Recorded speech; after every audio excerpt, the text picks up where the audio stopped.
The Giants closed a great month of May with a win last night here in Atlanta. It was their 21st win of the month as the Red Hot Giants are on top of the National League West. The calendar now says it's June, but the Orange and Black look to keep up their winning ways in Game 3 of the series. Giants-Braves next.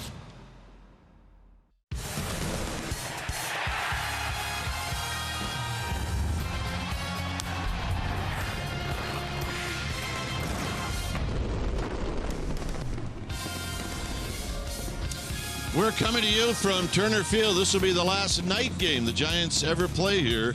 It's also Game 3 of this 4-game series. Hi again, everybody. I'm Dwayne Kuiper. Alongside me is Mike Krukow. Each team has won a game in this series, and tonight, with the injury to Matt Cain, Albert Suarez gets a start, and it's his first Major League start. Well, and just keep it simple. Do the things he's been doing. Look, all month of May, the Giants had a great month, and they didn't hit. Their keys were great pitching, great defense. And I think that's what, if you're Albert Suarez, you have to think about tonight. Throw strikes, take advantage of your defense. Yep. Don't try and be too fine, and scratch out a few runs and make it work. It's been working so far. Let's hope it continues in the month of June. It's Kelby Tomlinson at short tonight. Brandon Crawford gets the night off. All right, should be fun watching Albert Suarez, Major League debut as a starter. Stay tuned. We'll take you to our CSN Bay Area studios for an update right after this.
Sun Bay area is brought to you by Jack in the Box.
Sun Bay area is brought to you by Jack in the Box. It's back. The Portobello Mushroom Buttery Jack. Taste it before it's gone at Jack in the Box. And by Toyota, the full-line automaker with the longest-lasting vehicles in America. Toyota, let's go places. Outside of Turner Field, as we get ready for Giants-Braves baseball, as the Braves have taken the field. Our game time weather is presented by the Santa Cruz Beach Boardwalk. It's a great time to get to the beach. The admission-free boardwalk is now open daily. 82 degrees here at the yard. See winds at 10 miles per hour. The humidity is right around 57%. And there's thunderstorms around the area. Giants lineup that'll be facing Williams Perez. It'll be Denard Span, who had a great night last night, and he's been red hot over the last 6 games. Panic, Duffy, and Posey. Belt will hit 5th, and it's Pence, Blanco, and Tomlinson. And Albert Suarez, who can hit a little bit, he's hitting 9th. On the hill tonight for the Atlanta Braves will be Williams Perez, the sinker baller, 6 feet tall, 240-pounder. And this is what he has done in 7 starts, 2-1 with a 3.72 ERA. You see the strikeout walk ratio, it's a little better than 1-to-1. And that's pretty indicative of a guy that throws a lot of balls on the ground, and he will do just that. He's a sinker baller. You're going to see it a lot. He'll throw a slurvy type slider, and he'll throw a changeup. And more sliders and changeups, but really a lot of sinkers is what you're going to see. That's what he lives on. So Span's going to lead things off. He went 0 for 3 on Memorial Day, but then made up for it yesterday by going 3 for 4 and knocking in a pair of runs. First pitch of the ball game is on its way, and it's a call strike. So we get started at 7:10, right on time.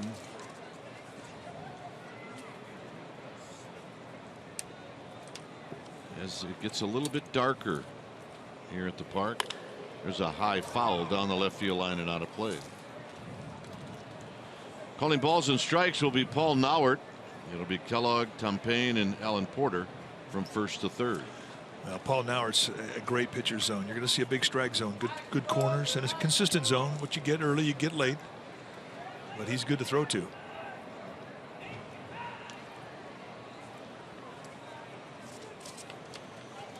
So here's Perez as he deals the 0-2 pitch, and this is out of play again.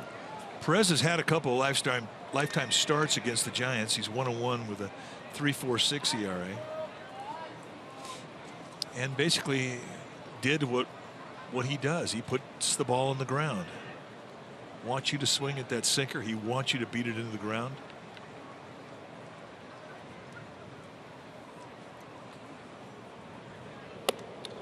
very high at 92. See, Giants fan, the family come out to the park and they got a ball. And everybody's okay. The little guy's hasn't blinked yet.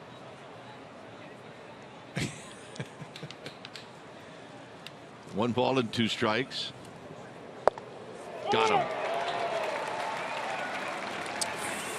And that's how this game gets started. Let's take a look at the defense playing behind Williams Perez. Starting in the Braves outfield from left to right, it'll be Smith, Inciarte, and Markakis. Markakis has the best arm in right field. Beckham and Garcia on the left side of the infield. Johnson and Freeman on the right side. A.J. Pierzynski, he'll be in the squad putting down the signs for Williams Perez. Here's Joe Panik hitting .247. And he takes a call strike. 0 for 3 last night. 1 for 4 on Memorial Day.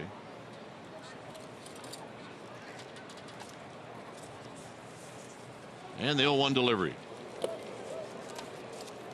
is down low.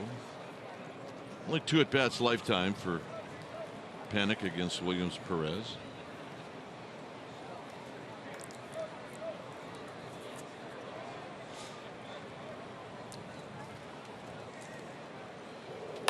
Out of play down the left field line. Right now, everybody's a little tardy on the fastball from Perez. Could be that nice, slow, easy motion. And he's got like a low 90s average with the fastball. This is how he uses his pitches 72% of the time. Lock and load. He's coming at you with that sinker. Panik on the ground towards the hole, but it's cut off by Johnson, and Panik is retired. 2 outs. And that'll bring Matt Duffy to the plate. Remember, on Monday, Memorial Day, he got smoked by Fultonevich. Oh, 96 miles an hour with 2-seam movement boring in on him. We all thought that he had a chance to get a break on the back of his left hand. Well, he got the feeling back, and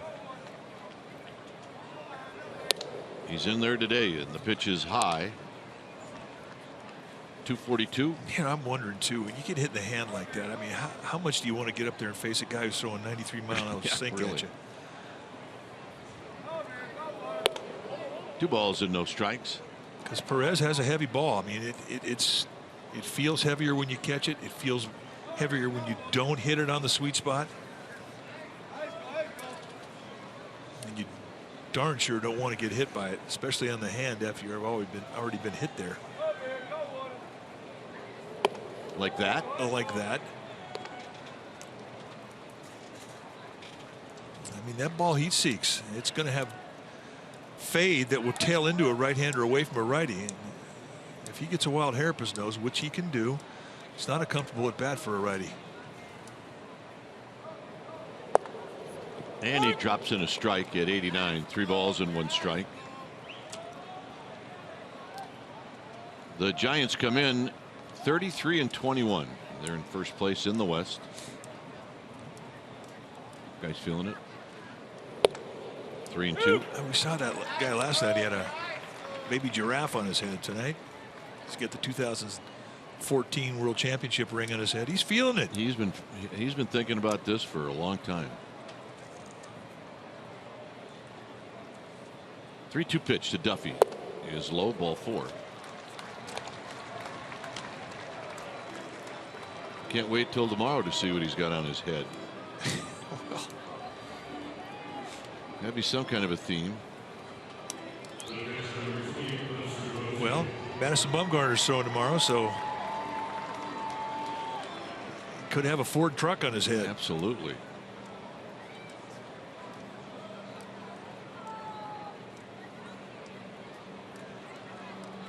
Well, it's an early start. He could have a Bloody Mary on the top of that thing. He may have one in his hand right now.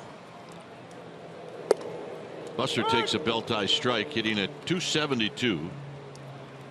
He's 3 for 3 lifetime against Williams Perez. Inside out swing of Posey. Loves a fastball that has movement coming into him like Williams Perez. Swing and a miss. Nothing in 2.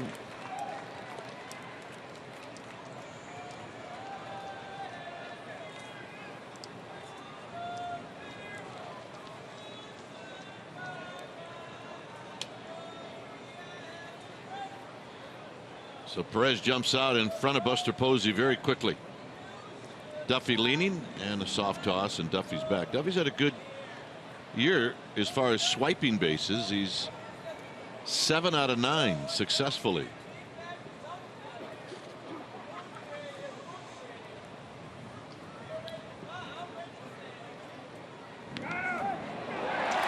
And they got him. And the Giants are going to say, hold it, wait a minute, wait a minute. We're going to take a look at this. Jeff Kellogg, the umpire at first base, making the ring him up call.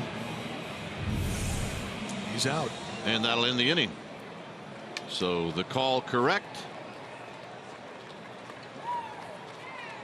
And Albert Suarez is coming out.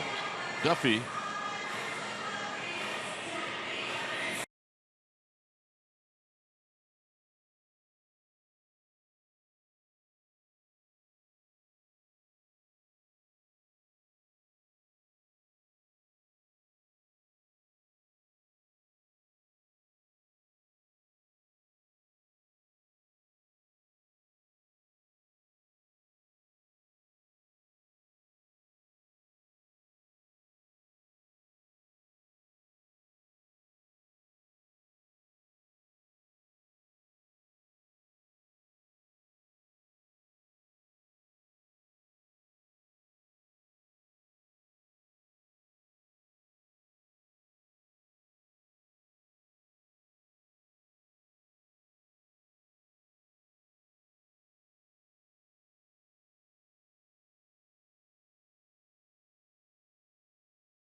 Giants coming up empty. Now it's Albert Suarez, and this is the lineup that he's going to be facing. It'll be Inciarte, Beckham, and then Freddie Freeman. Garcia will be the cleanup hitter, Markakis, Johnson, and then the former Giant A.J. Pierzynski. And his numbers against the Giants in 11 games, pretty good. Williams Perez, the pitcher, is going to hit 8th, and then Smith will hit 9th. On the hill tonight for the Giants, making his first start ever at the big league level, will be the right-hander Albert Suarez. Suarez 6'3", 235-pounder. He's 26 years of age. He's a rookie. This is the 6th time he's been in a big league game. First start, as we mentioned. And a called strike. And from Suarez, you're going to see a low to mid-90s fastball with 2 types of movement, curveball, slider, and a changeup, and he will throw anything at any time. He's a big guy. Nubs this one off the end of the bat. Panic's going to have to hurry. Got him. 1 out.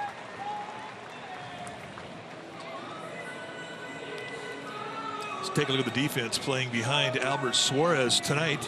Starting in the Giants outfield from left to right, it'll be Blanco, Span, and Pence. Best arm in right field. Tomlinson and Duffy on the left side. Panic and Belt on the right side. Buster Posey. He'll be in the squad, putting down the sign.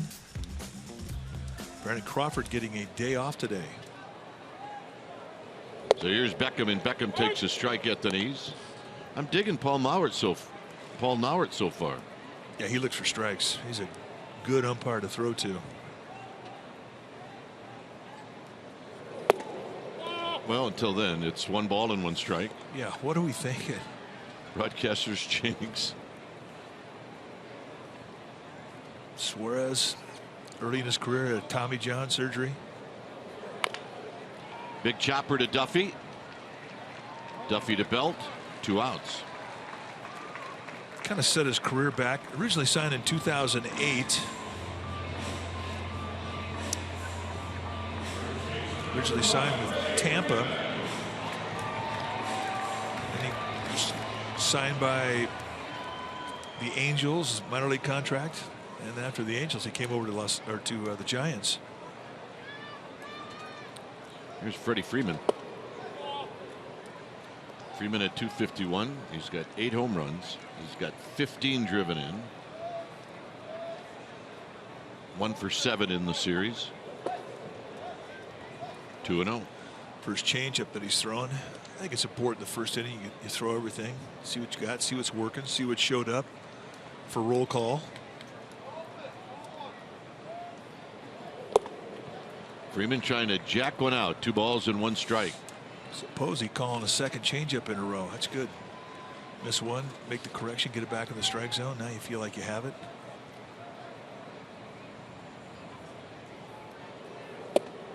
Two and two. Comes right back with 95. So he's definitely showed up tonight with some weapons.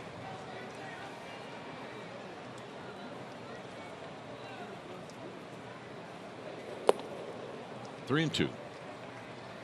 Braves are 5-22 at home, 2-6 against the West.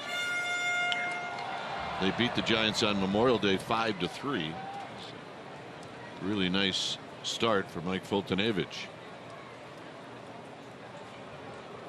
Swing and a miss. He struck him out with 96, and that's going to end the inning. Second inning coming up. Posey's going to lead things off. 96. Woo-hoo-hoo.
On CSN Bay Area is brought to you by AAA.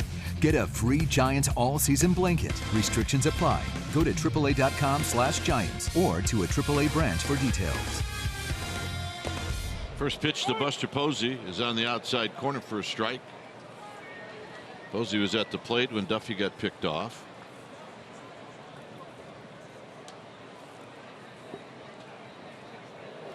And he taps this one foul on an off-speed pitch. It's 0-2. 96, Mike. I didn't see that at all. Well, the previous 4 times we saw him top out at 94. And what it usually is the other way around, where if a guy's going to start, you won't see the high velocity, but if he comes in the short relief appearance, you will. With the idea that if you're going to throw an inning or 2, you're going to air it out. You're not going to save anything, but it's quite the opposite with Perez. A little adrenaline. Yeah, that's a pretty clean first inning. Buster jumping out there, taking it 2-2.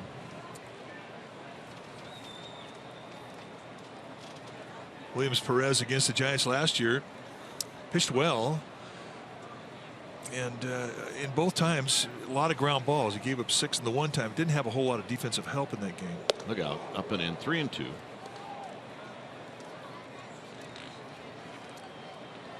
In both of those 2 starts, one thing Perez did early in the game is establish the knee-high location with his fastball, and it really set up his day.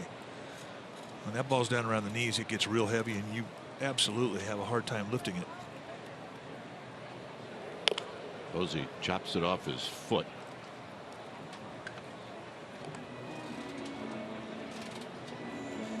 If you're going to get some shin burgers off a guy, it's usually going to be off a sinker baller.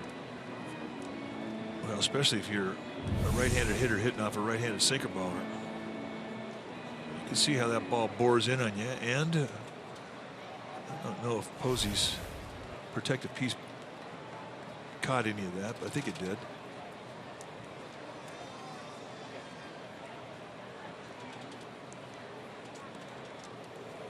On the ground to short, where Beckham has it. 1 out. Well, check out the Memorial Day game used online auction. Items include starting pitcher Jeff Samardz's jersey, Buster Posey's cap, one-of-a-kind locker tags from the entire Giants team. You need information, go to sfgiants.com/game used auction. Auction ends tonight at 7 p.m. I thought they were pretty cool jerseys myself. Yep, they got a souvenir. There's a foul out of play.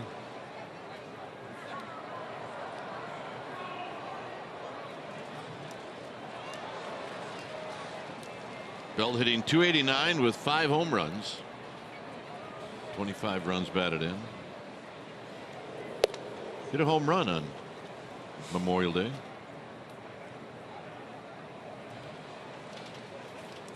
There's baby Giraffe fans all over. Foul back. You got a hanger. 1 and 2. You know, I mean, he's been really cool about being a good sport about the nickname, the baby Giraffe and whatnot. But as soon as the team went to San Diego Zoo and they took the team picture in front of the giraffe cage and the giraffe came over the fence and started licking his head, it was over. That was it. I mean, they even said, Crawford said that the giraffe was making eyes at Belt. It was a female giraffe. And as you said, she claimed him. So he will never shed that nickname. It's 2 and 2.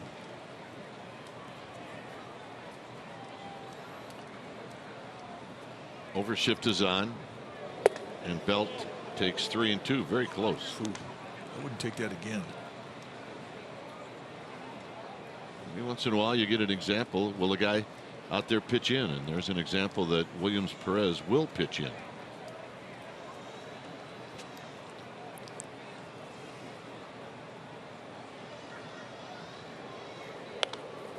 Threw him a breaking ball, 75 miles per hour. And there's an example of I'll throw anything at any time. Well, you're right. If he throws a 3-2, he'll throw it any time. And I think Brendan Belt did well just to catch a piece of that. That was a great pitch. That's getting talked about in the Giants dugout right now. And a base hit as Belt goes the other way.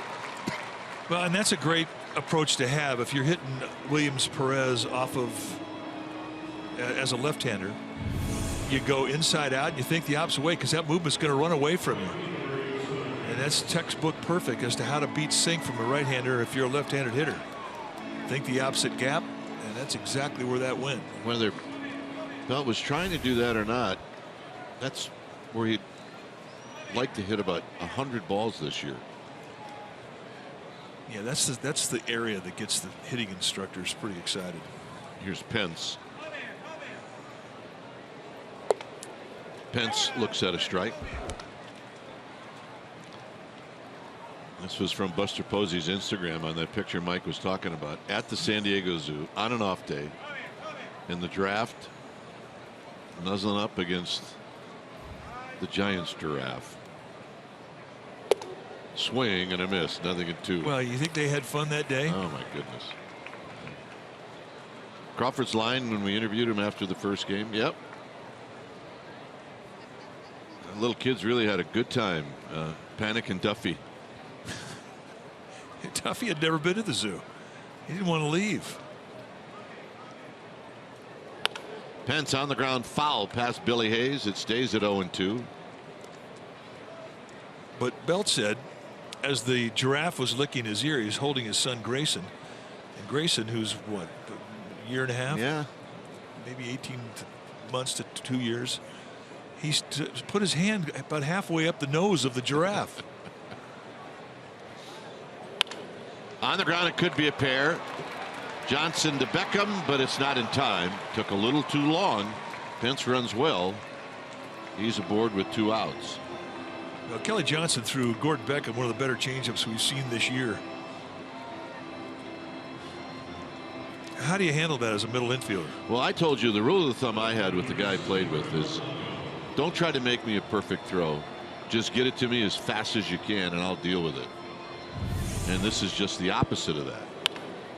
This is what you're talking about. A little jump throw, and what happens is it ruins the rhythm of the shortstop coming across the bag. Well, Beckham, the shortstop, had to slow down. Blanco takes a strike. 275 for Gregor Blanco. He's got 10 runs batted in. 1 for 3 yesterday as he scored a run.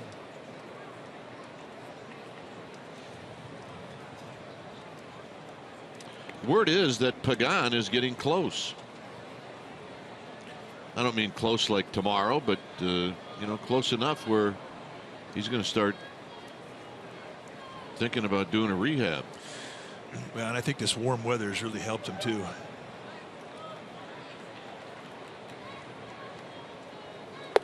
Well, I'll tell you where he can go if he wants to still do this in Northern California. He can go out to Danville. Nice warm weather out there. They keep telling me it's about 100 every day. Your hometown. Which means that whole stretch, you know, all the way out to Sacramento, even down further south. That's just the way it is now. The weather's warming up.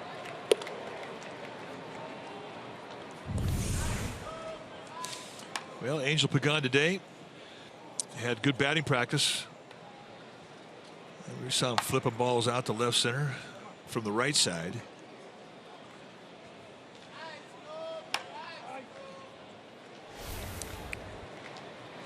One and two to Gregor Blanco, the former Atlanta Brave. Now, one thing you have to be impressed with if you're the Giants is Williams Perez moved to first base. He already picked off Matt Duffy. He's quick. Johnny Cueto quick. And that's quick.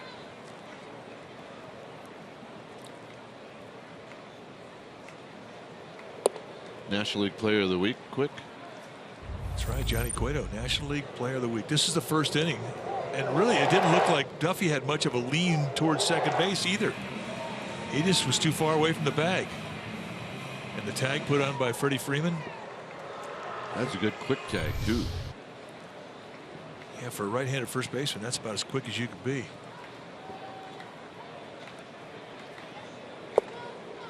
Three and two with Kelby Tomlinson on deck. If you're a sinker baller like Perez, you really do yourself a favor if you've got a pickoff move, which he does, and if you're quick out of the stretch, which he is. Not a tall guy, 6 feet tall, 240. He's a big fella, but he's quick.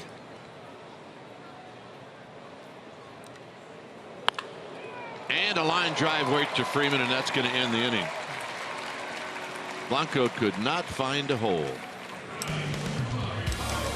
Garcia's going to lead things off. 0-0.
on CSN Bay Area is brought to you locally by Energy Upgrade California. It's easy to stay golden at energyupgradeca.org. Well, follow Giants Baseball live with MLB.com at bat, the app. Stay up to the moment at any moment with game day live video highlights. Download MLB.com at bat, the #1 app for live baseball on your phone or tablet. Keep calm and stop the chop. Here's Garcia, who takes a pitch up and in, 1 ball and no strikes. Never forget the first year we saw the tomahawk chop. It was 1993, when we thought it was the best divisional race in the history of divisional races. The Atlanta Braves and the Giants battled all the way to the last game of the year. Giants won 103 games and did not win the division. The Braves won it on the last day of the season. What a race that was. Swing, you're going to miss 2-2. Yeah, and the tomahawk chop, it was every night you'd come to Fulton County Stadium and see the Braves, and they had it rocking. Yes, they did. 1993, Braves, Giants, they were both out of gas at the end of the year. Got him. Garcia knew it. Good pitch. 94-mile-an-hour paint right down at the outside part of the plate at the knees. It's one thing to throw 94 or 96, but to put location on it on a corner, I mean, now you're talking. And that's what Suarez has done here early on. So he does not look to me like he's too jacked up on adrenaline. Here's Markakis, a .242 hitter.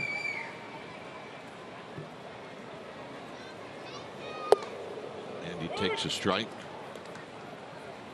Markakis 0 for 3 yesterday. Had a couple of hits on Monday.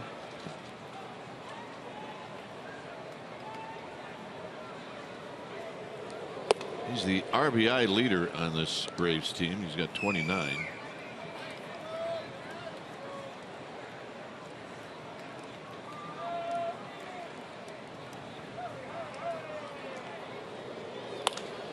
Slaps it foul down the left field line. Look out. It ricochets off his seat. Guy goes down. Easy, big fella. Get on up. Stay up. I got money on you. Look at his wife. Really, honey? You're killing me.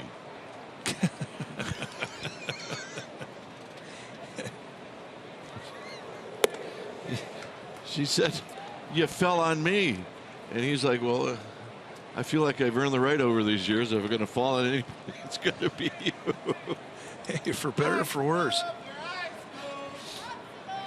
Here's the 2-2 to Markakis, and he takes strike 3 call. 95 inside corner at the knees, four-seam movement. Oh man, we've been on the road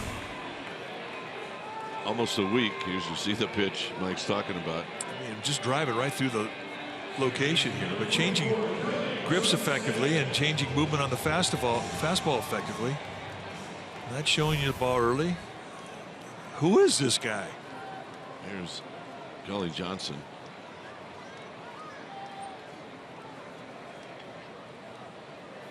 The stank guy from a wife. You just don't ever forget it. No. And they could go from 0 to stank guy in 3.2 seconds. And they can do it cross country. On the phone. On the phone. 1 ball and 1 strike. It's an inherent talent.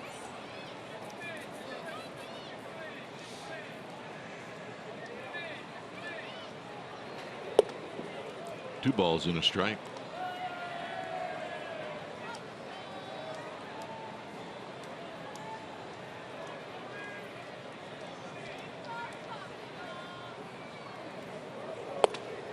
Good pitch, 2-2. He's in a good rhythm right now. Boy, he really is. They have not been able to get him in the stretch, and he is cruising out of the windup right now. Breaking ball just inside. It's 3-2. Did not miss by much. That's a nice little 2-strike surprise for Kelly Johnson, who has never seen his breaking ball before.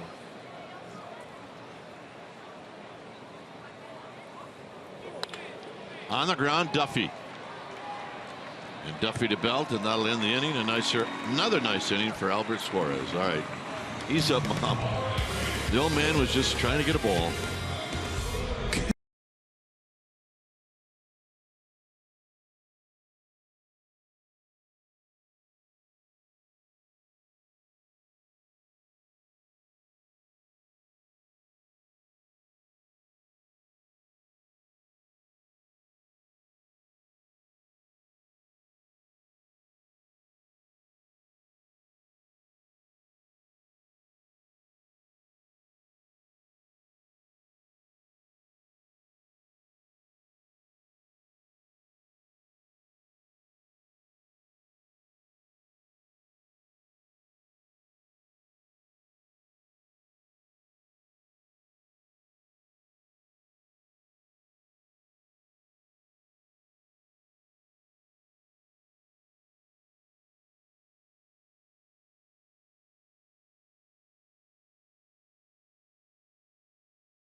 My partner's 21 season by sponsoring the commemorative bobblehead given away at the park on Sunday, August 28th.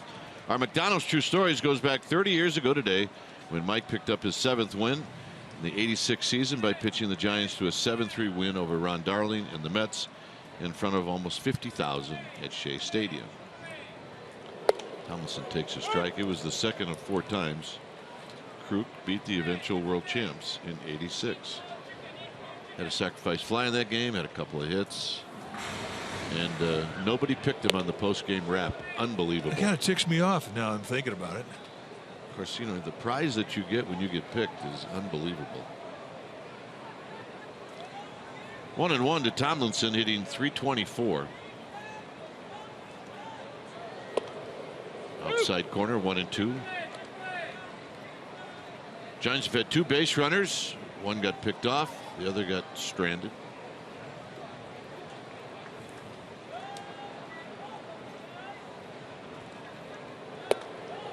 Two and 2. According to our numbers, Tomlinson's 2 for 3 lifetime against Williams Perez. So with a little body work, he's got a little bit of ownage. Up the middle. Beckham.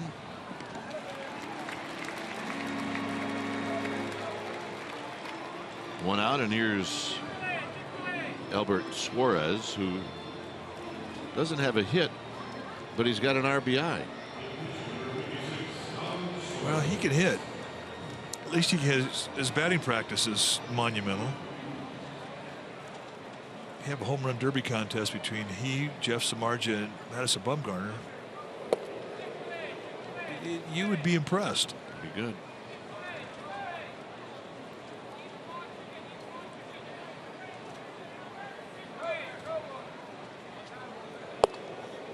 Outside corner, 0-2.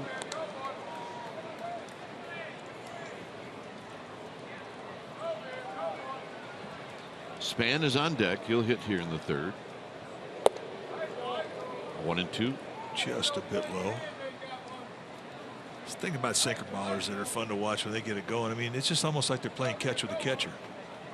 Let's get it and go. Just don't even put a sign down. I'm coming at you with a sinker. Look out. I see that screen paying dividends. I think it's the greatest thing they ever did. Second strikeout for Perez.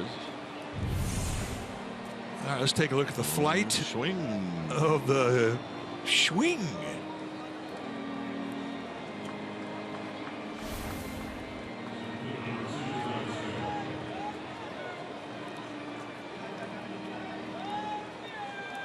Span struck out looking in the first.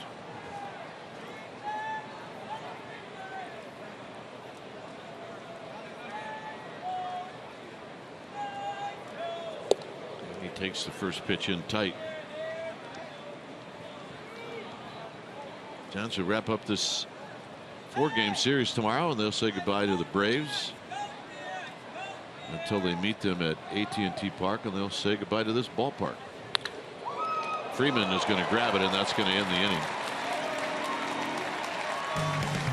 Second line drive to first to end the inning. No score.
Is brought to you by Clipper.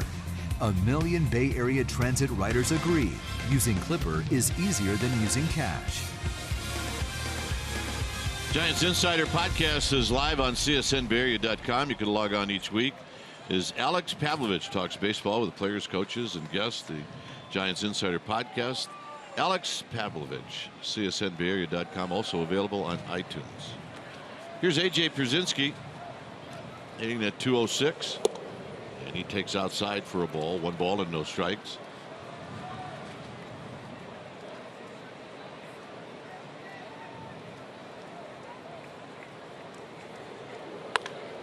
Pops this one, third base side. Duffy over, and Duffy will put it away. So Pierzynski is retired.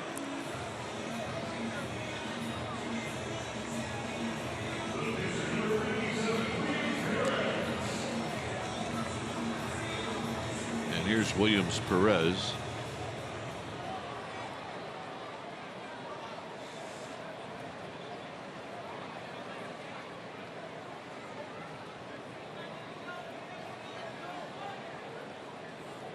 And a strike.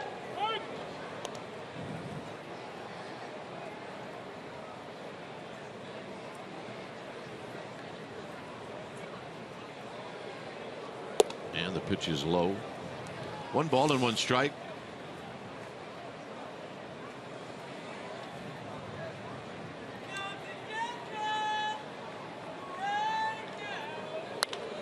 Foul down the right field line and out of play. Well, the Braves said he could hit. And you look at that swing right there, and I have to agree with it.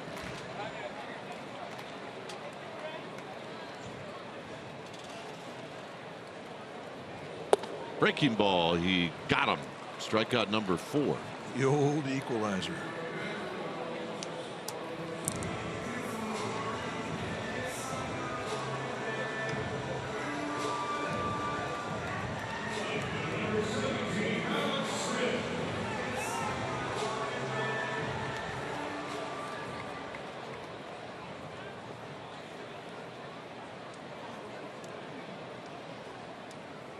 Malik Smith.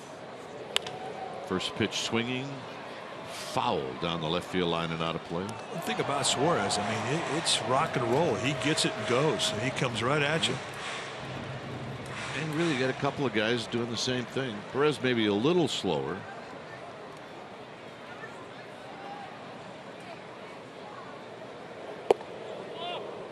He did not miss by much with that curveball.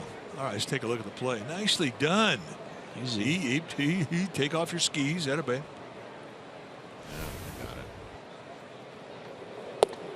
Good pitch, 1-2.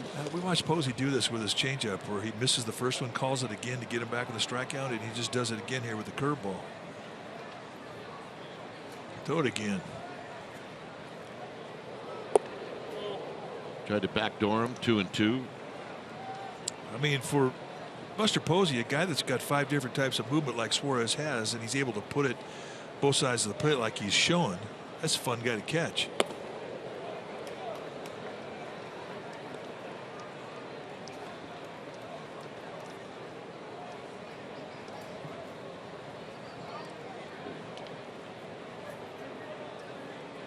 Here's the 3-2 pitch. Hit on the ground to Belt. Belt says, I can beat Smith to the bag, and he does. And it's 9 up, 9 down for Albert Suarez. For the Giants, Panic, Duffy, and Posey coming up.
That you can still win at this level when you've got your doubters out there. There's always doubters out there.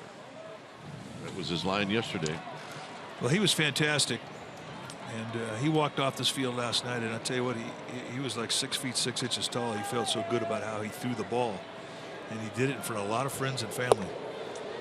Panic takes a strike. Panic bounced out to second.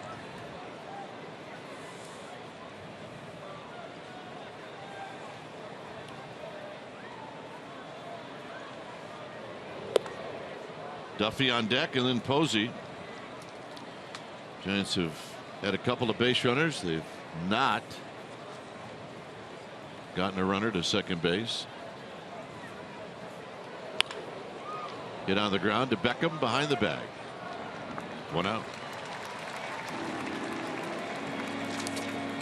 Time now for our cold hard facts, brought to you by Clean Crisp Coors Light. Before last night, the last time Jake Peavy scored from first base on a hit other than a home run was August 31st of 2008 when he was with the Padres taking on the Rockies. And the last Giants pitcher who did it was Ryan Vogelsong, who did it August 1st of 2014 against the Mets.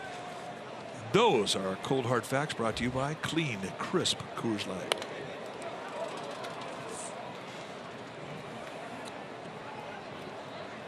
Duffy attacks that first pitch and fouls it off the backstop. Duffy walked in the first with 2 outs, and then he got picked off. He got picked off at first. 1 ball and 1 strike.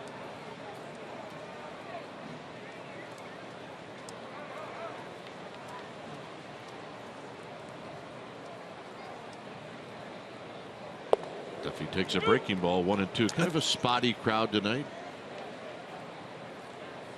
Last night, 15,723. Bigger crowd on Memorial Day. At over 23,000 on Monday. Well, the Braves quite simply have not played well at home this year to bring the crowds in. Their record coming into tonight's ball game at home, 5-22.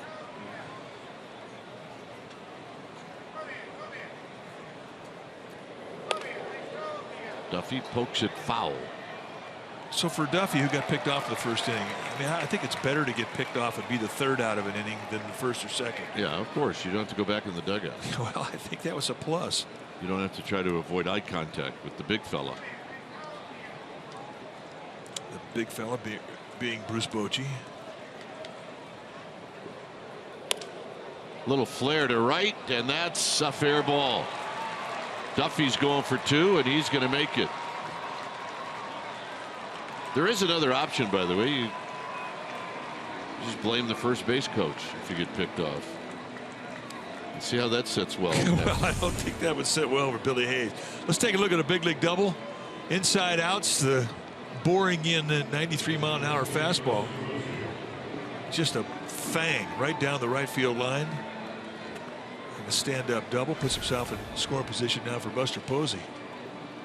When you're on the mound and you make a pitch like that and the guy does that to you, you just want to take a bite out of the rosin bag.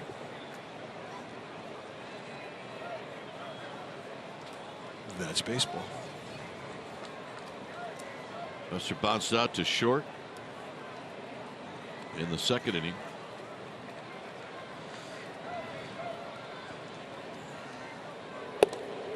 And a late call strike from Paul Nauert, and it's 0-1.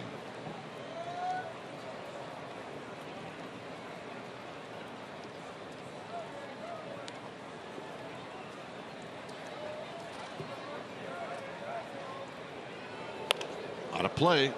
So Williams Perez very quickly jumps out in front, 0-2. Well, that pitch right there impresses me because with Posey, who's been pretty locked in, he's got a nice swing going right now. Not an easy guy to jam ever, and with 2-seam movement running in on the hands, I mean, he's a guy that beats that pitch. But that side of the plate has really given Posey fits tonight from Perez. 1-2.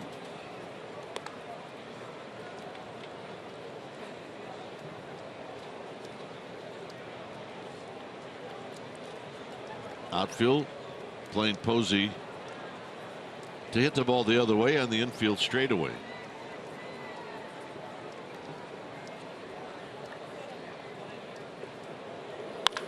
And he hooks this one foul. Yeah, that was definitely quick. That ball was down around the knees, not at the hands, but still. He jumped on it. A.J. Pierzynski, the veteran catcher. I mean, he's sensing the same problem with that side of the plate. He may have to reconfigure his way of thinking after Posey jumped on that one.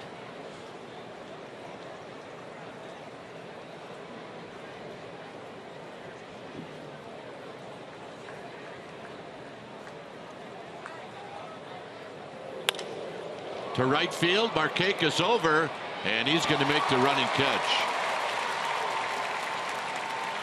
So Markakis happened to be playing in the right spot.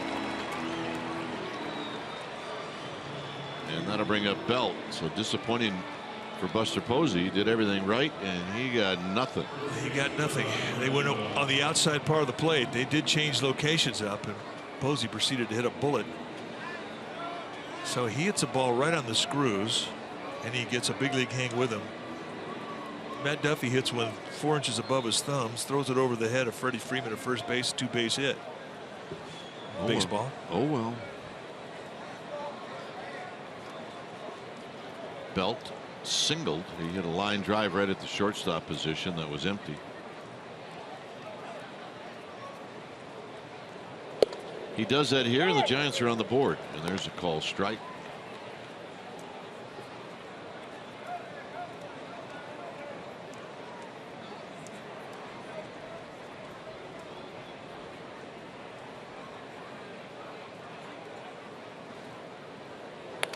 Foul back and a quick 0-2. I mean, it's almost like he could tell you what's coming. Because there isn't anybody up there looking for anything but the sinker, at least until they get the 2 strikes. That little guy's feeling it. Been one sinker after another, and Perez just pounding the strike zone with it.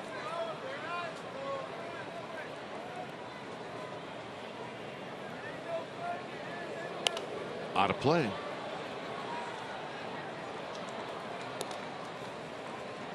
The next pitch will be number 70.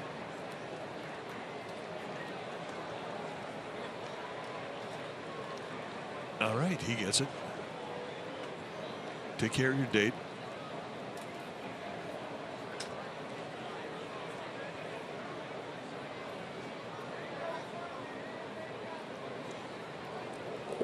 In the dirt. Blocked by Przinsky. 1-2.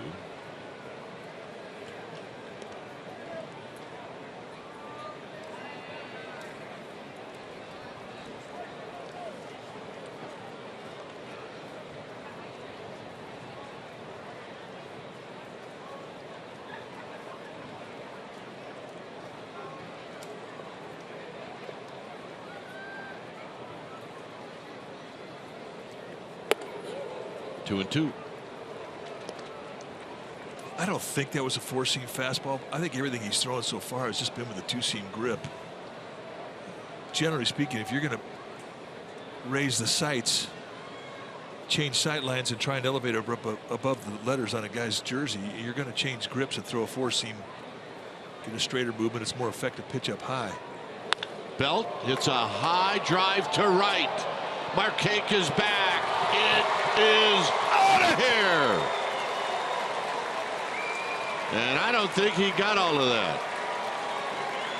Looked like he reached out and just hooked it down the right field line. I don't think he got both cheeks into it, no doubt. But it does give you an idea how strong he is. And when you square up a 93-mile-an-hour fastball, it's going to supply some power. But watch the lower body and see if he gets a complete throw into it. No, he doesn't.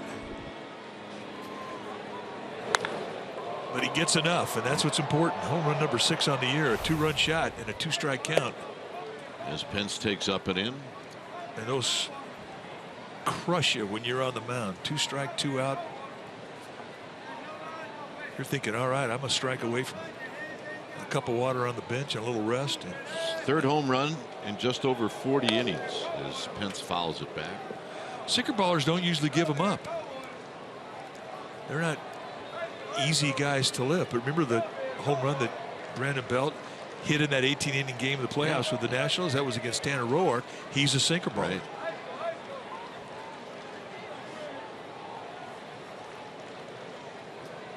So he's got a swing that can elevate sink.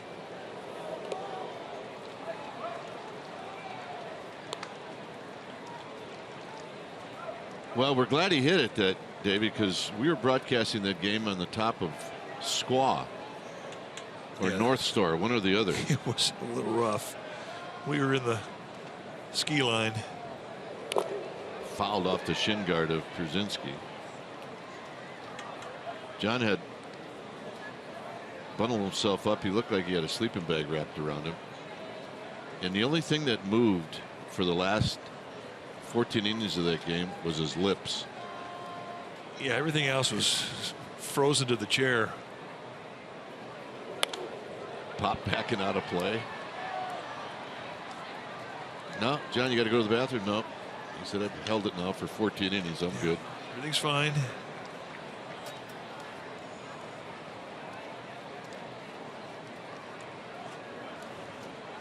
Two balls, 2 strikes. Tapped to third.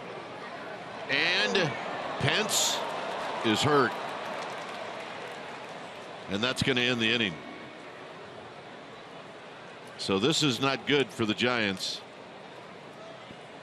as Hunter Pence gets caught halfway down the line, grabbing the back of his right leg. Oh my goodness. That's not good. It was June last year, right? Yep.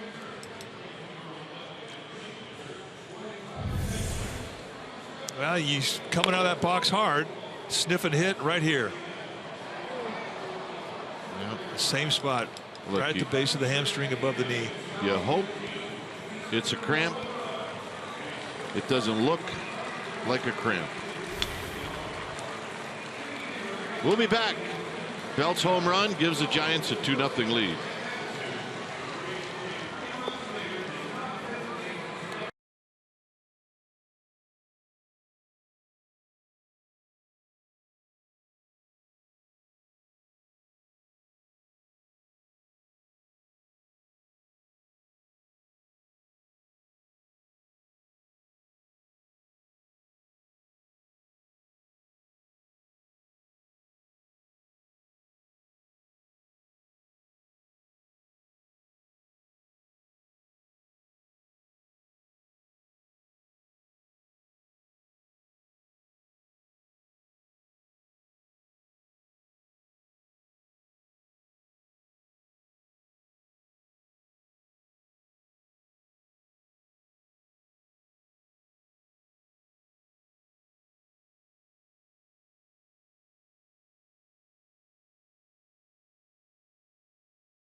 East Coast Pizzeria. When you want the best pizza in town, Amici's delivers. Here's Albert Suarez throwing to Ender Inciarte. Giants are leading 2-0 on the Belt home run. That's the good news. The bad news is Belt is out, Parker is in right field, and now we'll just wait word to see if anybody has any idea on how severe this is.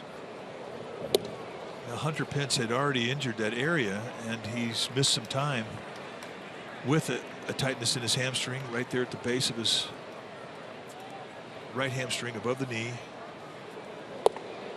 And the way that just went from full bore to stop is not good. So we will not speculate any further. We'll hope it's a cramp and move on. Parker broke back, and Span can't grab it. And now it kicks away from everybody. And on the move is Inciarte, and he's going to make it to third.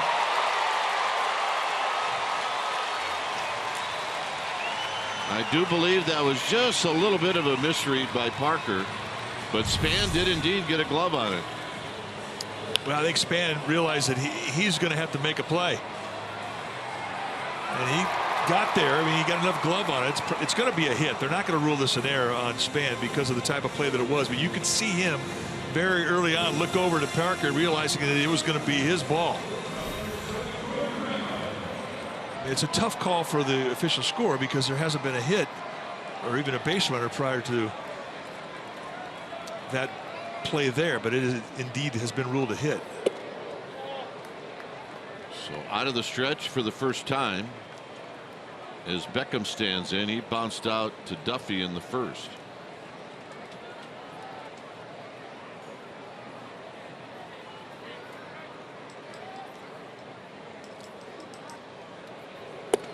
And Beckham goes around. It's 1 ball and 1 strike. To me, like he's already locating down around the knees out of the stretch. So transitioning from the wind to the stretch, as you mentioned, for the first time, doesn't look like it's much of a problem. Giants play the middle infield back. They'll give up a run here to avoid the big crooked number.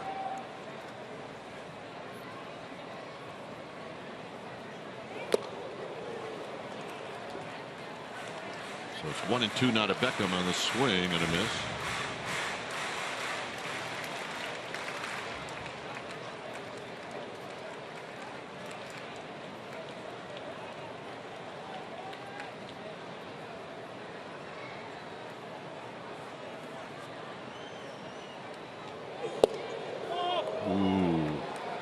It's a great miss is what it is. I think it was called correctly. I think it was about a ball, maybe a half a ball outside the strike zone.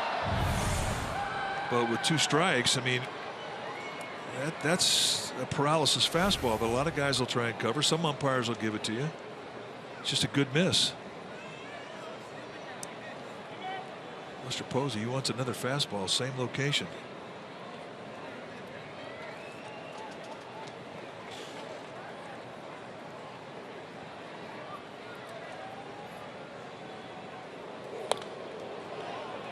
Put it right there. And he muscled up on him. And I can't even say it's a muscle up because he's throwing real easy. He's got a good flow, but still he puts 95 miles per hour on it with good location. And Beckham, who's got a quick bat to the fastball, was late. But Posey knows Beckham. He knows he's a middle in guy.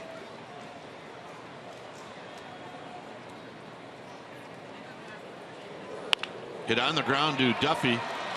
Duffy checks the runner. He's going to get the out at first. So Inciarte scores. It's a 2-1 game. Hey, if it's a tie score, down a run, you're coming home with that Give play. it a shot. But it really is game management when you've got a 2-run lead. Don't take the risk, get the out, stay out of the big possibility.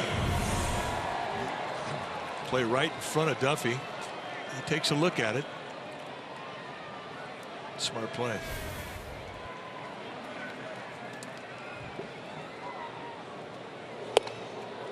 You know, as an infielder, you know what your mindset is with your manager, the way that they preset your defense. They play you back.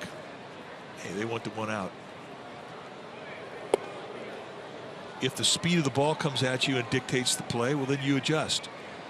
If it's a hard smash and that runner goes home and you see that you've got an easy play, you take it. Otherwise, you don't. You get the sure out.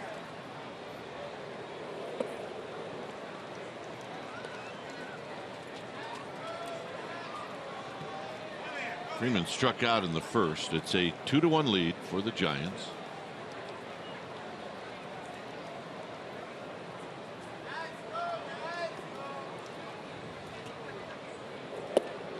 Three and one.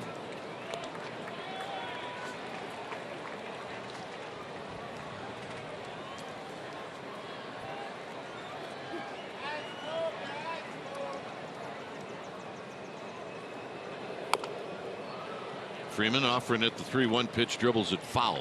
Posey staying with that changeup. That's 2 in a row. He threw it 2-1. He threw it 3-1. They know that Freeman is struggling right now. They know that he's going out of the strike zone a lot below the strike zone, and they're making a lot of pitches down there below the zone to try and take advantage of it.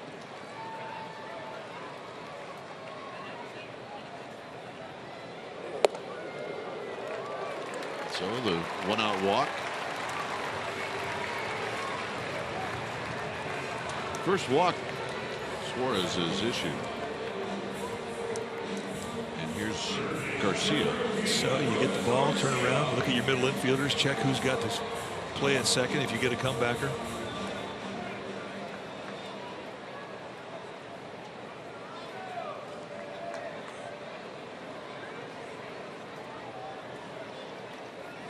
Adonis Garcia struck out looking in the second.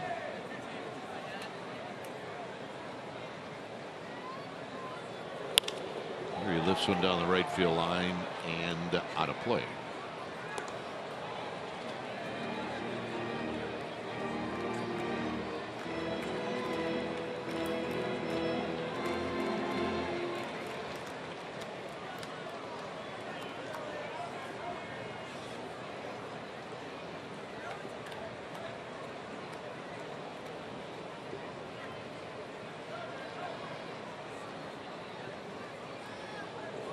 Swinging a bouncing ball. Suarez has got it. He wings it to second for one, to first. Double play. Nicely done. Suarez looked like he didn't even look. He just threw it, and right there was panic.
Time now for our Ford right choice. We're going to show you a great double play. Remember, there's a little comebacker. Suarez picks it up, finds Panic with a perfect strike. Panic relays it over, and that's what you call a big league double play after a walk. And that's our Ford right choice. Nicely done.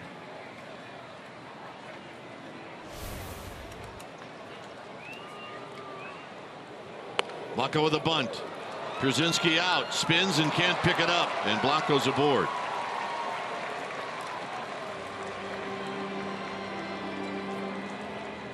So Blanco will have a hit.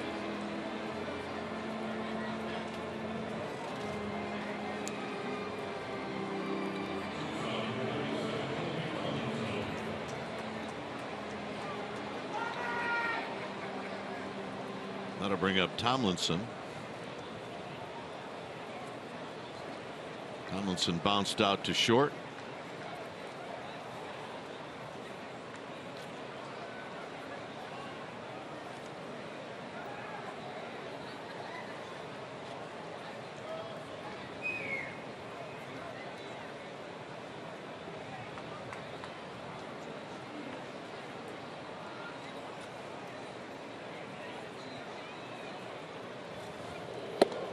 And a belt tie strike, and it's 0-1. The fear anytime you face a sinker baller is you get that leadoff guy on, and the very next guy then on the first or second pitch bounces one to the shortstop. Well, the speed they have with Blanco at first and with Tomlinson in the box, I mean, I would be surprised if we don't see some kind of movement here just to try and stay out of a double play. 1 ball and 1 strike. Problem with that is, I mean, you can't. I mean, you have to bet on contact here, because Perez is not going to give you a whole lot of advantage over there with a jump. He's very quick out of the stretch, and he's got a killer move to first base. Giants have grounded into 51 double plays. That's the most. And that pitch is high. 2 balls and 1 strike. And one of the reasons that they do lead the league in that department is they don't strike out a lot. They put the ball in play. The one good thing about trying to steal a base tonight is that Pierzynski, the catcher, doesn't have much of an arm anymore.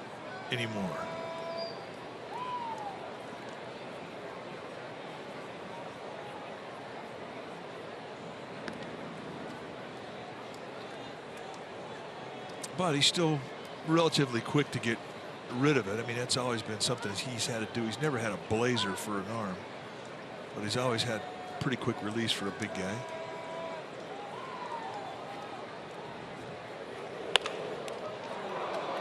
Johnson cannot handle it. Everybody's safe. And the Giants catch a break. Don't think that they had a double play, but they certainly would have had a play to get one out. Well, trying to double up Kelby Tomlinson is not an easy thing to do because of his speed. He doesn't have a lot of backswing, and he gets out of that box and down that line quickly. But they would have at least got one out. And just on the exchange, it got a little sloppy for Kelly Johnson. Giants catch a break. Now they can bunt Suarez. And this becomes a big play in this game. Yes, it does. That'll be an error on Johnson.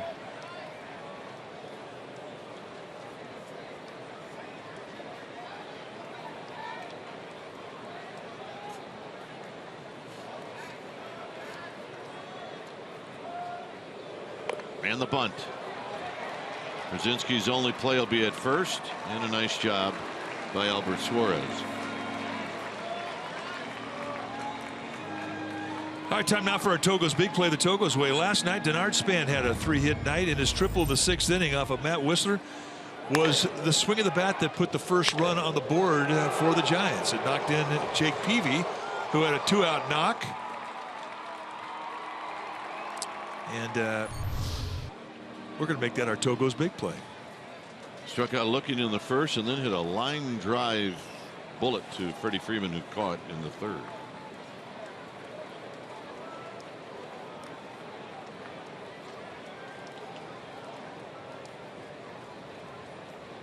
Infield in.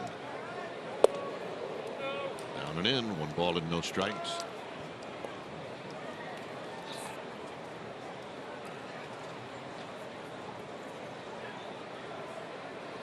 And this really is a challenge here because it's a fly ball situation, but you got a guy out there on the mound that doesn't throw a lot of fly balls. He's a sinker baller. He's a ground ball guy. So that's the challenge for Span. 2-0. Best arm in the outfield for the Braves is Markakis in right field. But remember, you have outstanding speed at first base, or at third base, and at second base. So now with Perez and his ability to put the ball on the ground, they're just going to set the force up.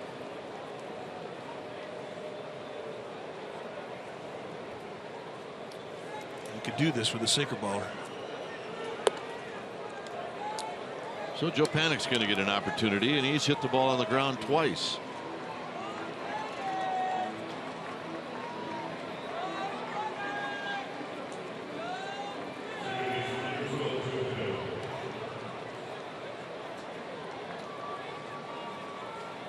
Roger McDowell is out. Roger McDowell was a sinker baller. I think there's a few pitching coaches that ought to watch how Roger McDowell gets to the mound. Yeah, well, that's the same way he took the mound as a player. He didn't mess around. Got out there quick, worked quick, strike thrower, put the ball on the ground. They're the Mets, Dodgers. Good pitcher. And he's a great pitching coach. But he's a perfect guy to teach a guy like Williams Perez because of the style of pitcher that he was.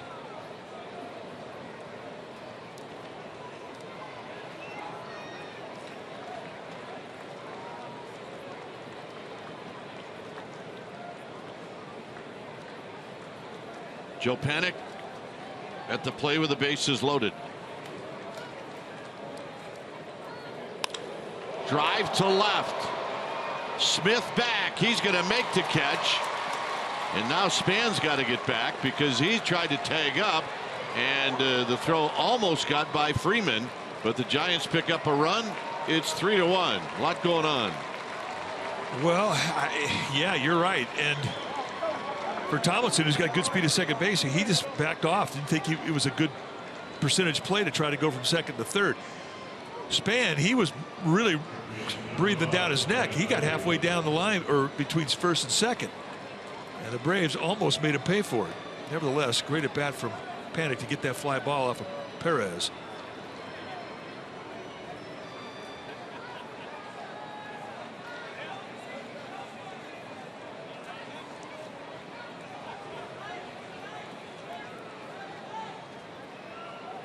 Here's Duffy, who takes a strike. Duffy's got a chance to make this inning even a little better. Hit a bloop double in the fourth.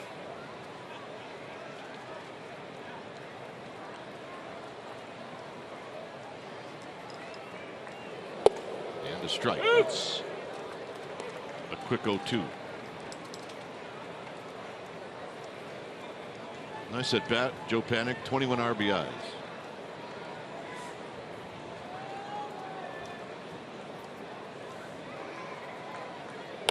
Look out in the seats down the right field line.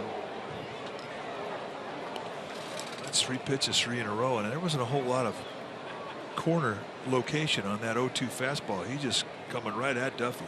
You don't see many pitchers these days go into Duffy.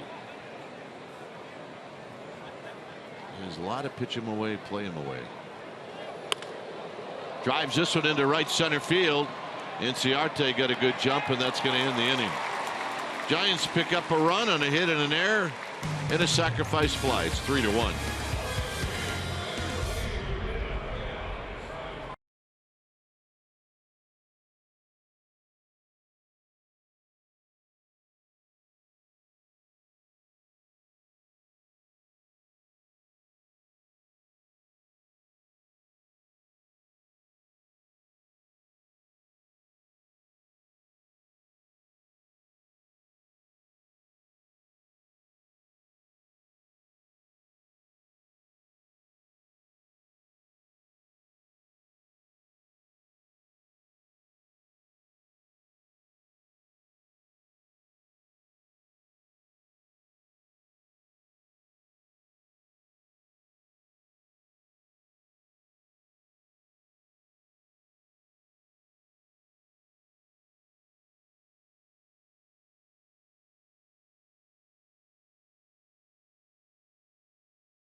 On CSN Bay Area is brought to you by Casino Matrix, Silicon Valley's best bet for gaming, food, and fun 24/7.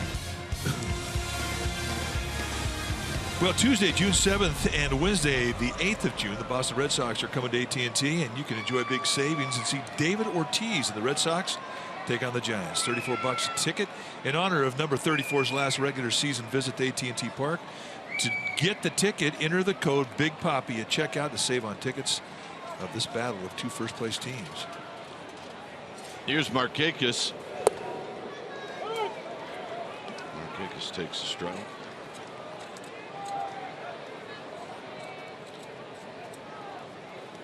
Markakis struck out looking in the second.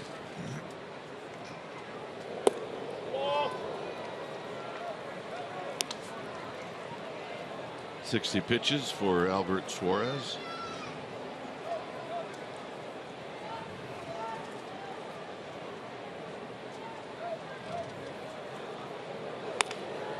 On the ground, Duffy dives. He's got it. He gets up. He throws. Got him. Good play. What Duffy did is he saved Tomlinson from having to make a tough play.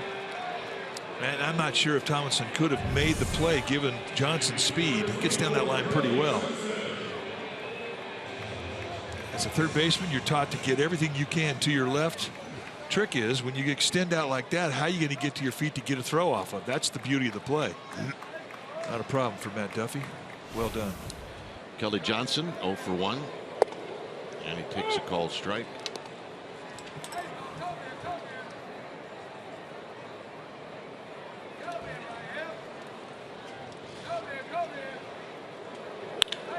On the ground, Panic from the outfield grass.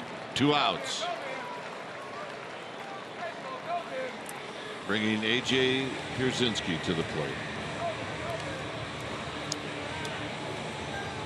Well, prior to the game, the Giants said that they're going to let Suarez throw 90 or so pitches, stretch him out a little bit, and he has been very economical with his throws as he comes into this hitter with 2 outs here in the bottom of the 5th at 63 pitches.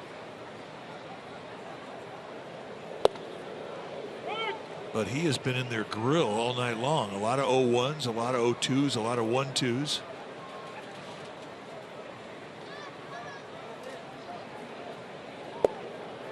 Oh, 2.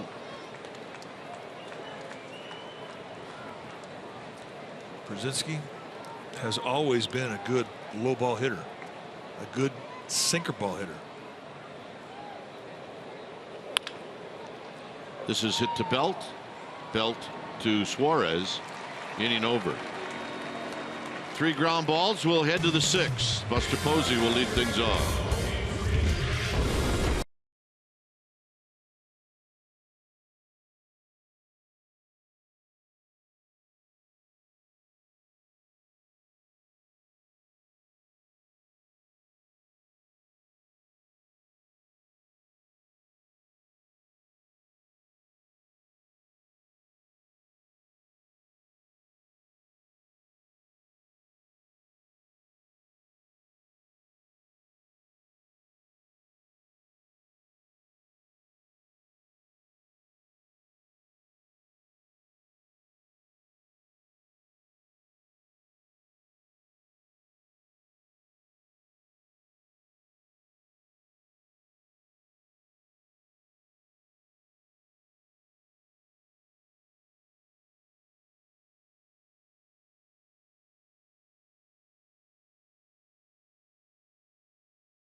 CSN Bay Area is brought to you by Heffernan Insurance Brokers. Insurance and financial services for you and your business. Visit hefins.com.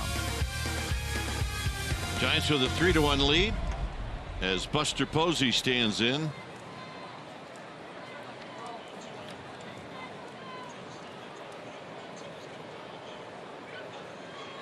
And the pitch to Buster Posey, swing and a miss.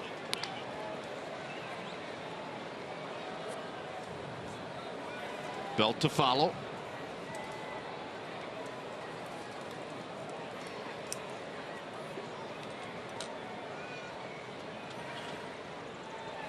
Something on the field in right center field. There's a ball in right center, I think. It's likely that it really would have disturbed this game. Well, I know you got to get it off the field. I get it, but where did it come from? The bullpen? It could have come from the bullpen. Then make the bullpen guys get it. Yeah, that's a good point. 0-1 pitch. Outside corner, 0-2.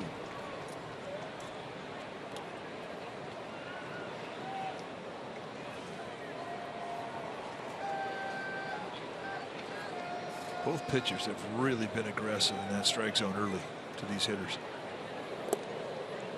We said it was a good strike zone tonight for pitchers, but I don't think it has been an unrealistic strike zone. Paul Nauert, plate umpire, I think he's done a nice job.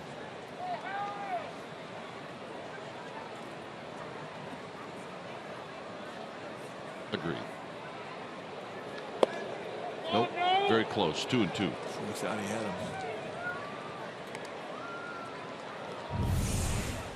1-2 count. They set a wide target, and he misses by half a ball, maybe.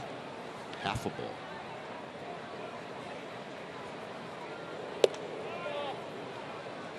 Four balls right there, missed by 3-2.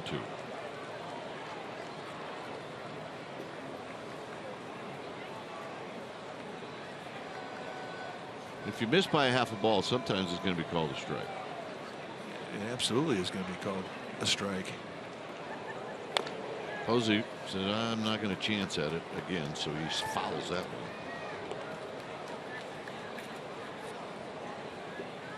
It's 3-2.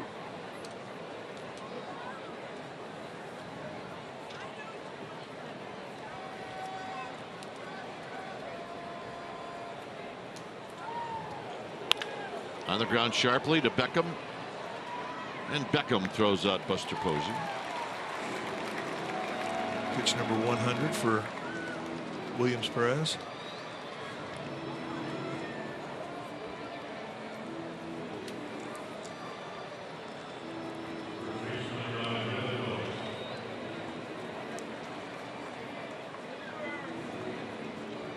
Belt, the guy with the big swing of the bat tonight. A 2-run shot with 2 strikes, 2 outs in the 4th inning. Put the Giants on the board. Give a home run up to a guy. The next at bat, you want to strike him out. You just do. I mean, you can't really regain the turf, but in a small way, you think you can. Well, you don't want to walk him, that's for sure. No, that is frowned upon in the dugout. That is not a manly thing to do. Overshift is on for Belt. He goes the other way. And it's Smith. This was the home run in the 4th. Yeah, definitely not a double cheeker. I mean, he had a little lean in his body. The thing about Belt that is so unusual, I mean, he's 6'5". He's a big, tall guy, but his swing is very compact. Very compact. And as strong as he is, he doesn't have to get both cheeks into it.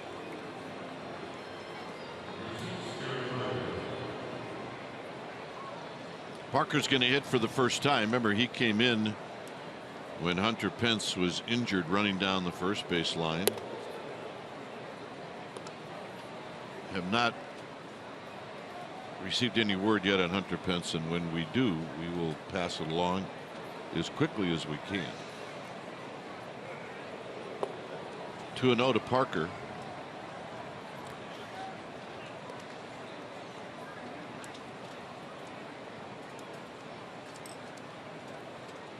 Obliques, sometimes you get a string of those.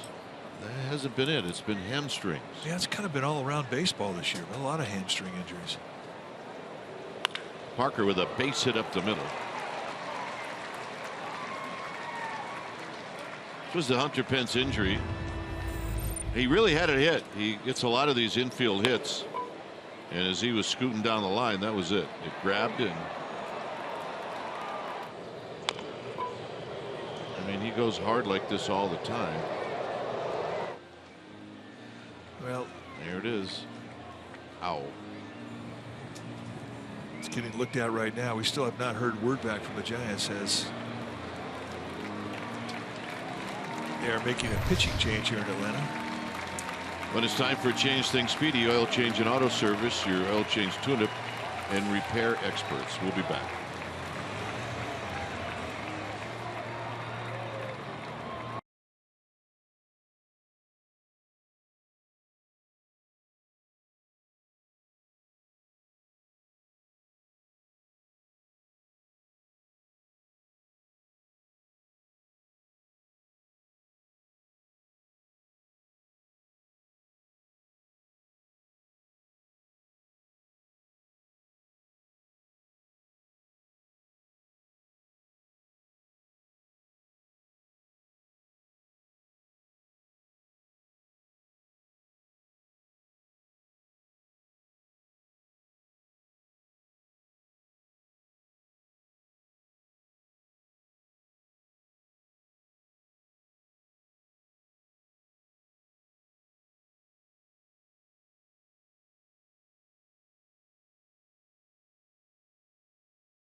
Copyrighted telecast is presented by authority of the San Francisco Giants and may not be reproduced or retransmitted in any form, and the accounts and descriptions of this game may not be disseminated without the express written consent of San Francisco Baseball Associates, LLC. Giants with a 3-1 lead here in the 6th inning. They do have a base runner on first with 2 outs, and Ian Kroll, the lefty, to face Gregor Blanco. So Ian Kroll, the left-hander, 1 of 3 in the Braves bullpen, comes out for the 14th time. He's 1-0 with a 3.27 ERA. 15 strikeouts against 2 walks tells you he's got good stuff, and he has good stuff. You'll see low to mid-90s with the fastball, curveball, slider, changeup. Ian Kroll came up with the Athletics, signed originally in 2009, his first year. And when he first got into organized baseball, he was a starter, which gives you an idea that that is where he picked up curveball, slider, and a changeup to go with the fastball. Blanco with a swing and a miss. Blanco started the 8th inning off with a bunt single, and eventually scored run number 3 on the panic sacrifice fly.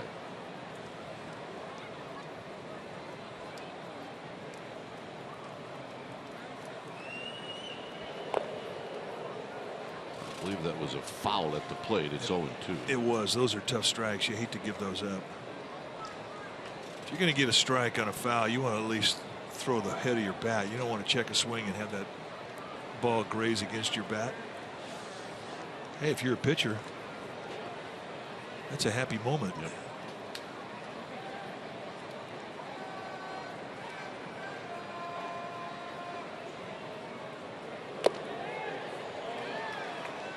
Brzezinski could not hold on, so Blanco gets second life. It's 0-2.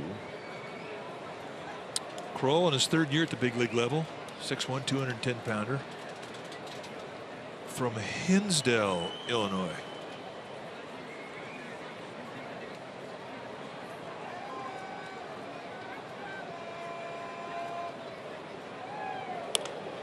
Out of play.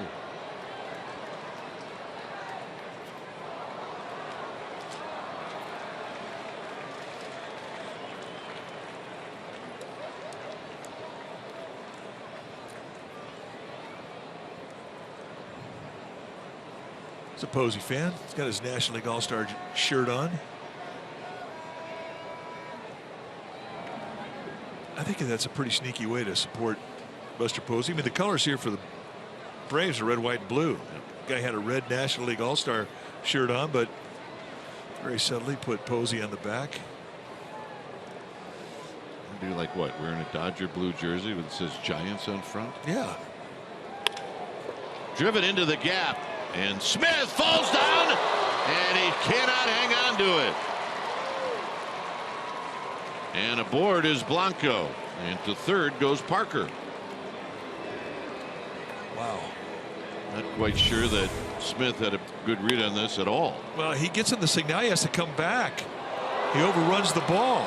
That's got to be an error. Defense has not played well tonight for the Braves. I mean, he's lucky he got any piece of this at all. So it's going to be a hit. Yeah, that's a generous hit. I mean, how can you penalize the pitcher for that? He gave up a line drive. Yeah. It's the big leagues. Here's Tomlinson. Had the guy 0-2. Swing and a miss. No balls and 1 strike.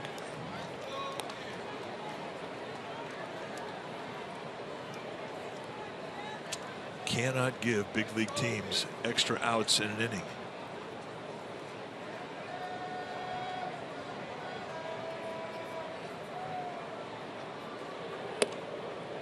One ball and 1 strike. Giants benefited from a Kelly Johnson error in the 5th.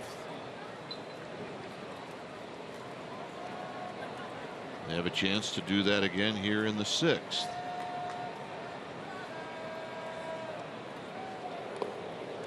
One and 2. Although Tomlinson clearly setting Kroll up after that swing. Well, Ian Kroll, who's a strikeout guy, I mean, he's got more strikeouts than innings pitched. I mean, he's thinking strikeout, runner at third, less than 2 outs. I mean, this is a situation where, I beg your pardon, there are 2 outs. Still, he's thinking strikeout.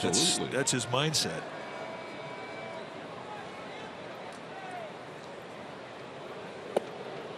Two and two. But if you're a good enough hitter to swing at a back foot slider just to set it up to get another one, you got it going.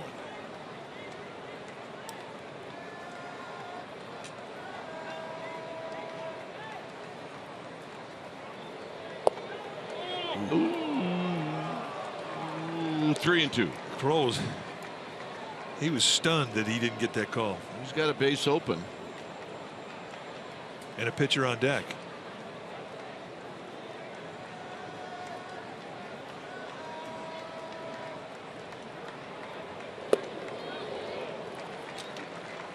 And he's going to use that open base. Well, Suarez has got a chance to help himself. There's the walk. So we've been telling you that Suarez has got a pretty good clue with the bat. Well, he does in batting practice, but now can you bring it out and apply it during a game?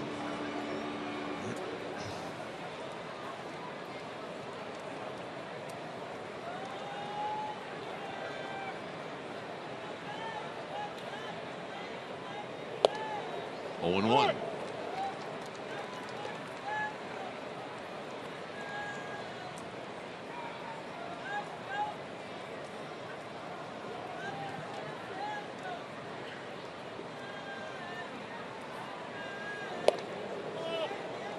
One ball and 1 strike. Not missed by much. Came right back with another hard fastball at 94 in the outside corner. And if they're throwing you fastballs away, I mean, you got to pull the trigger here.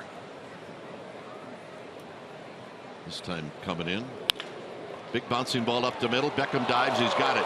And he cannot get it out of his glove. Coming in to score is Parker. Beckham, in the end, saved a run. He saved Blanco from scoring, but now the bases are loaded. Yeah, he does a nice job getting this ball. I don't think they'd have had to play with Tomlinson anyway if he'd have got off a little flip throw. So this goes as a big league first base hit for Suarez. And the point you make about a nice play being made and not allowing it to go into center field did indeed save a run. There's Suarez's first major league hit. He still now has more RBIs than hits. Yeah, 2 RBIs and 1 knock. Span 0 for 2.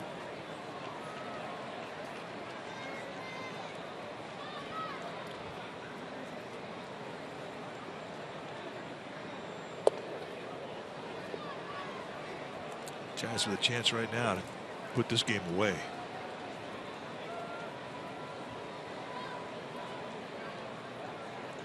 Span's been swinging it well, and when he does well at the plate against lefties, when he's locked in, he'll hit a lot of balls to left center.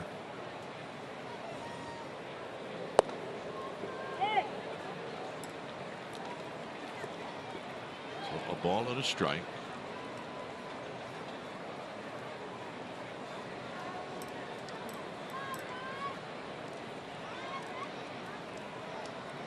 Blanco, Tomlinson, and Suarez are your base runners. Big tapper to Johnson, and that will end the inning. Giants pick up a run. They leave him loaded. 4-1.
CSN Bay Area is brought to you by Toyota, the full-line automaker with the longest-lasting vehicles in America. Toyota, let's go places.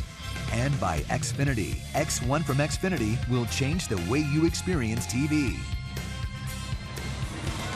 Well, we'd like you to check out the Giants Grad Pack. If you got someone graduating, it's the perfect gift for a graduate this spring. Tickets to 2 Giants games plus the class of 2016 Giants cap with an orange tassel. Packs start as low as $39. sfgiants.com/mini-packs.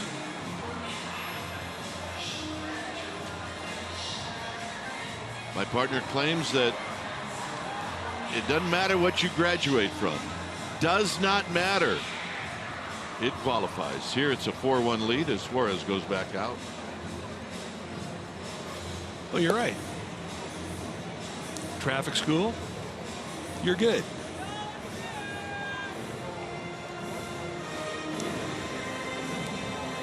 Well, see, in my lifetime, I've probably been to 3. Yeah, I think we could all say the same thing. Which is why you need to have a hat to celebrate. Chase Darno is going to pinch hit.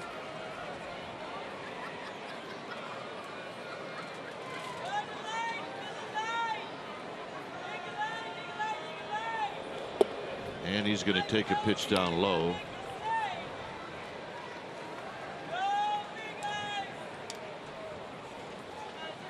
Darno is a shortstop. And he's hitting .320. And he pops this one back and out of play.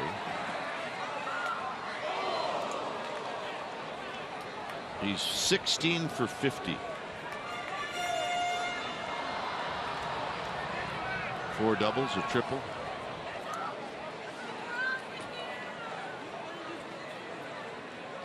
Trying to get aboard. Here is the Braves trail by 3. And he may get aboard down the left field line. Foul right off the top of the wall. And this is going to be a leadoff double.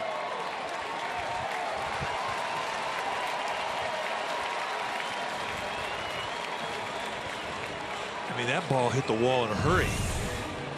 Not many mistakes made tonight by Albert Suarez. This one was a hang and break 'em all up and in.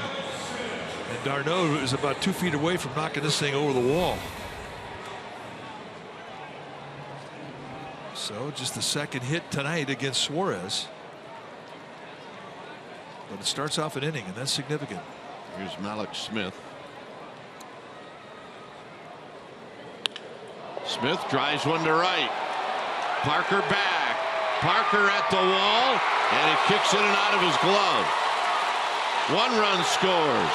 Now Parker can't pick it up, and stopping at third is Smith, and it's 4-2.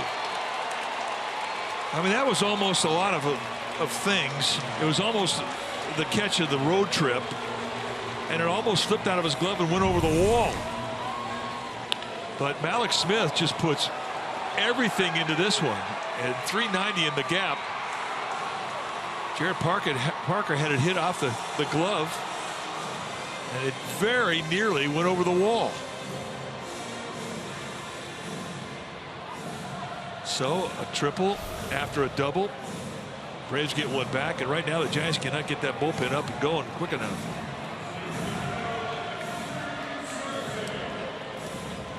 Javier Lopez, the left-hander. George Cantos, the right-hander.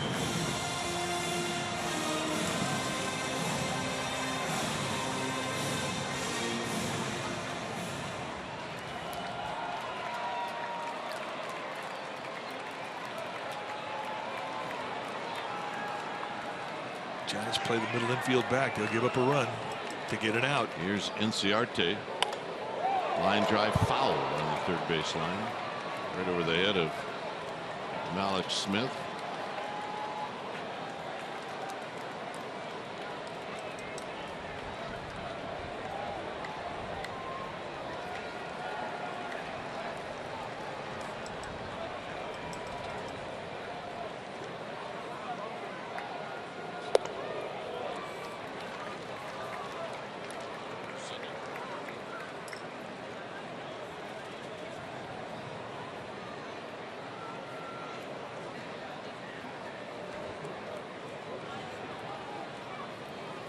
1 ball and 1 strike. High again. 2 balls and a strike. So we're looking at 73 pitches now for Albert Suarez.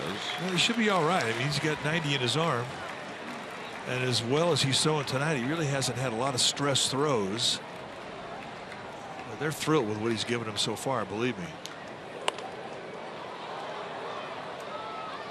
I mean, if he gets another hitter on base, he's going to be out of this ball game. Both these guys, on a night like tonight, you're not going to need a whole lot of time to get loose.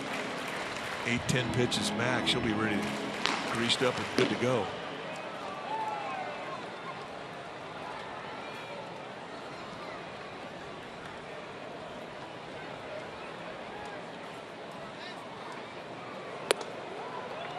Three and 2.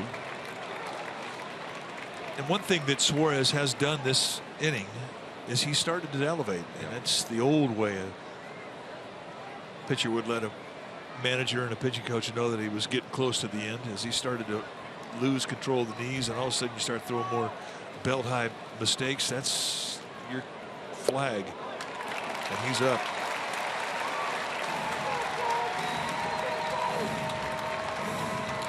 And that's going to be the night for Albert Suarez.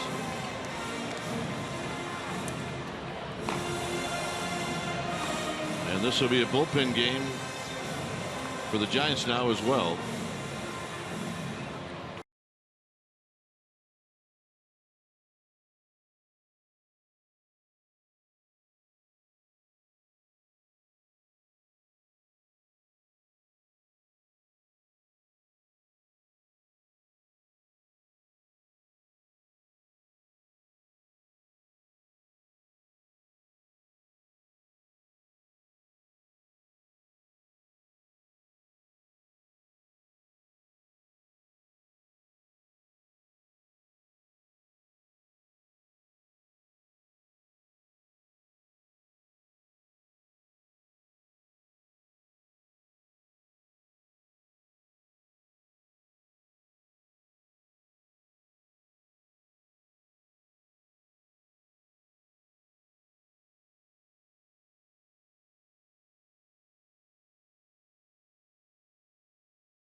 $9 a.m. will be first pitch. Pregame Live is going to start at 8:30, and you can see it right here on CSN Bay Area. Breakfast with the Giants, and the final game of the series. Final game here in this ballpark, as the Giants will say farewell to a place where they've had many, many tough battles. Cantos is on to pitch. A lot of memories here as we look at the numbers for George Cantos. 15th time he's come in. 1-1 with a 4.76 ERA. First and third situation, nobody out here. He'll pitch for the ground ball, and he can get that ground ball with 2-seam fastballs and sliders. Both good ground ball pitches for him.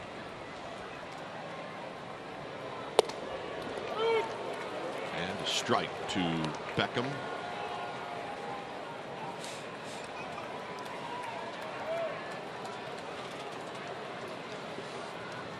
Beckham has bounced out to Duffy twice. The last ground ball knocked in a run.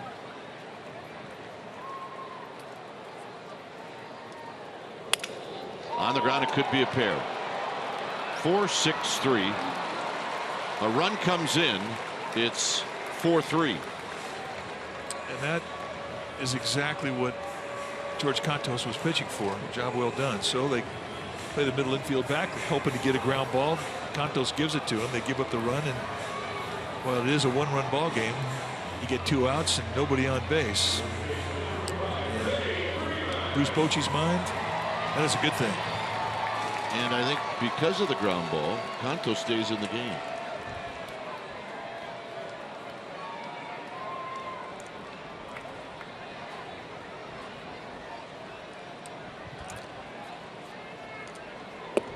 Freeman takes a strike. He's 0 for 1.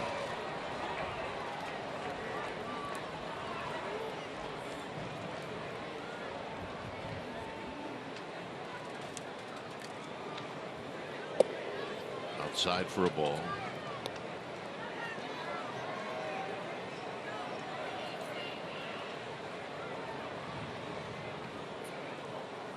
Gordon Beckham not happy with that double play.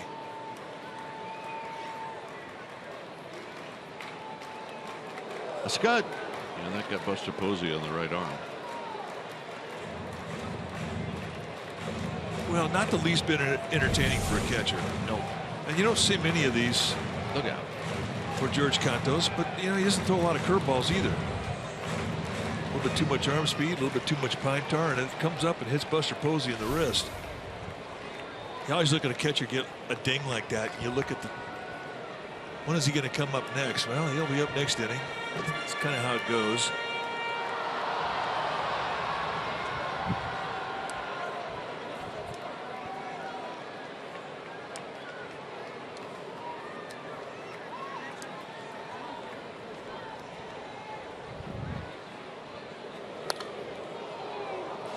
Out of play, 2-2.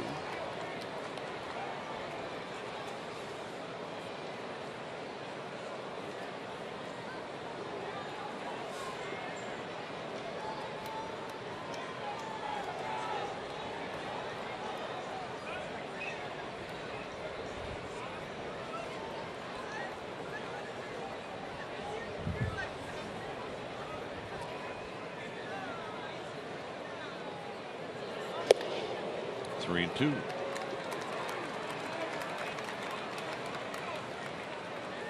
So it becomes a get it in situation for George Cantos, to a guy who's got power. Although he's been in a scuffle, he could still be dangerous.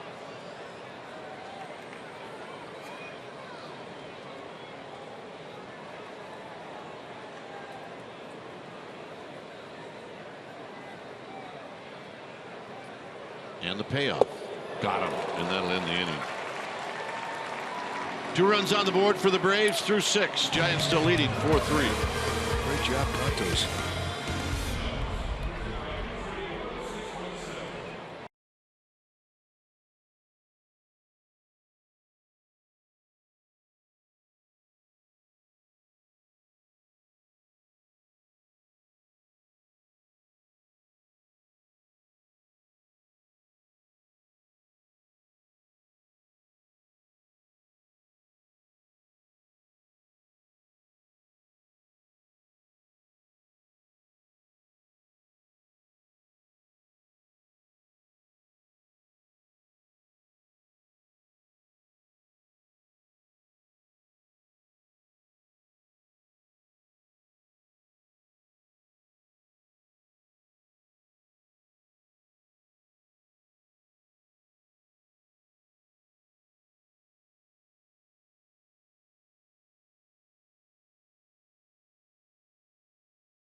Brought to you by your local Toyota dealer. Giants are leading 4-3. You see, Albert Suarez was very good tonight. Williams Perez allowed 4 runs, 3 of them earned. Belt's got a 2-run home run in this game, and Malak Smith knocked in a run with a triple. But we have a new pitcher. When it's time for a change, think Speedy Oil Change and Auto Service, your oil change tune-up and repair experts. You might remember this name. New pitcher for the Braves will be Alexio Gondo. 25th time that he has come in as he resurrects his career. 22 strikeouts in 22 1/3. You're going to see mid to high 90s. He'll sink and cut the fastball with a hard slider and a changeup. You might remember him as a member of the Texas Rangers. The 2010 World Series, absolutely.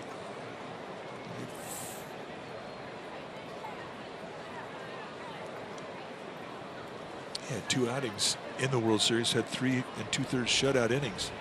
Really a hard thrower. And then he started getting injured.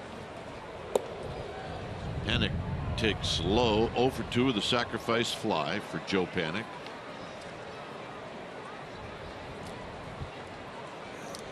You never really know what's going to happen in your career. As bright as the future can be, I mean, one thing that will slow you down is injury.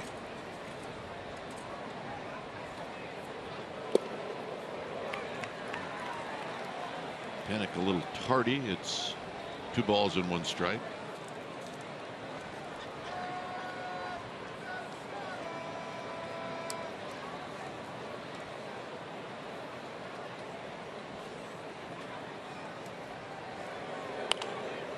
High and foul towards the upper deck, and then it doesn't stay in the upper deck for very long. Yeah, heads up down below. Do we have a winner? Well, it's not the kid in the orange. He had a shot at it, and now he's dejected. He's just gonna I can't believe it. I had a shot, hurt my hand. I want to go This home. is just a bad night. Another shot for him. Here it is. Heads up. I don't want to. So that was right there for me to take, and hey, I'm going to hang in there though. I feel bad for this guy. We need to get him a ball. Get him a ball. Come on. Brought his glove. Been thinking about it. A chance ever since he put that glove on his hand prior to coming to the yard. Look out.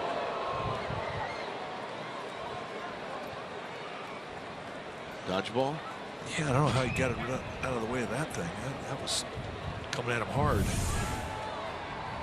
Breaking ball, too much pine tar.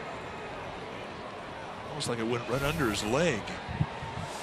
Gondo is a tall guy, 6'4", but he's got kind of a short arm release. He doesn't have a real high release.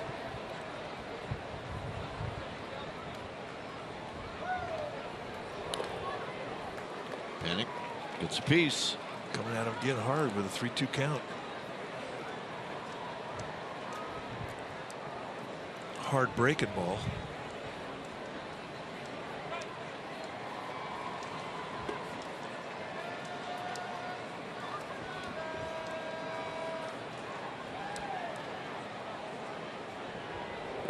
And the walk. Good at bat. Well, the Warriors playoff central. You got to check it out. Warriors taking on the Cavs, game 1, and coverage begins tomorrow at 4:30 on CSN Bay Area. Before and after every Warriors playoff game, check out the in-depth coverage that CSN Bay Area provides. The home of the authentic Warriors fan is CSN. Put some pine tar on that copy, will you? Wind blowing, stuff flying around. Whew. It's great. Right when you start reading it, it blows out of your hand. That was not easy. Here's Duffy. Duffy takes outside for a ball, 1-0. So, are you ready for the finals? I am ready for the finals. I wish we could go back to the hotel and watch game 1 tonight. Giants will, hopefully weather providing and a normal clean game tomorrow. The Giants should get into St. Louis in time to watch the first game. AJ Przinsky is going to go out and give him his best hang in there speech. Either that or you better throw a strike or I'm going to punch you. That's more likely what you're to hear from Przinsky. He doesn't sugarcoat a whole bunch.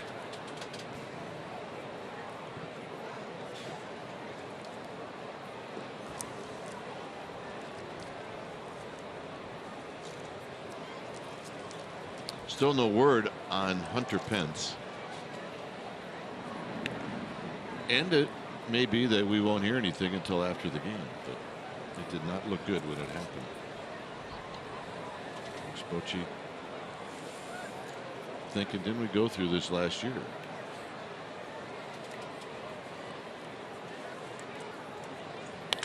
Line drive right at Johnson. One out. Great at bat. I'll tell you the other thing that was great about that play, the freeze by Joe Panik, because a lot of guys would have taken one more step towards second and there'd been a double play. You're always taught freeze on a line drive, and Panik manages to identify and get back. But for Matt Duffy, he's got to be a bit frustrated, does everything right, gets nothing. However, if you think back to his first knock, came in the 4th inning when he had a little dead bird double, has a tendency to kind of even out.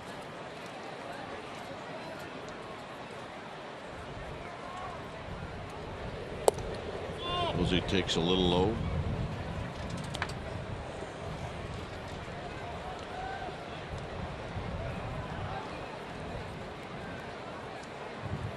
Buster tonight has bounced out twice, and he had a line drive to Markakis in right field.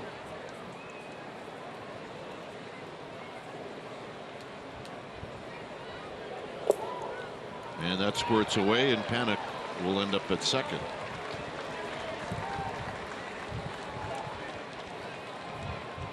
So now Przinsky's going to have to come out and talk about what signs you're going to use with a runner at second. Przinsky this year earlier surpassed the 2,000 mark in games played. And when it's all said and done, I mean, he's going to be a guy who's going to have over 2,000 games played. He's going to have over 2,000 hits.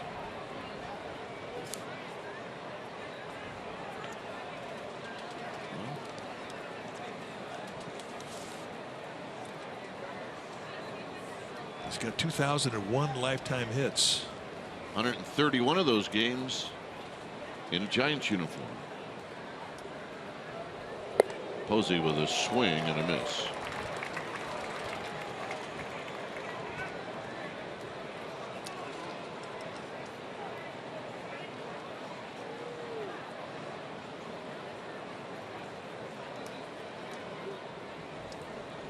Panik at second, Belt on deck.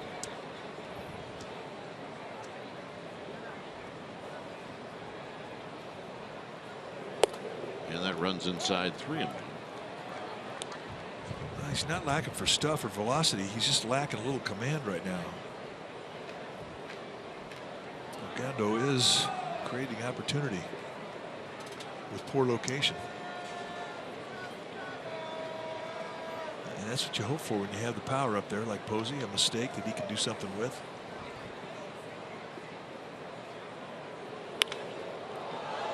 Skied into the infield on the right side.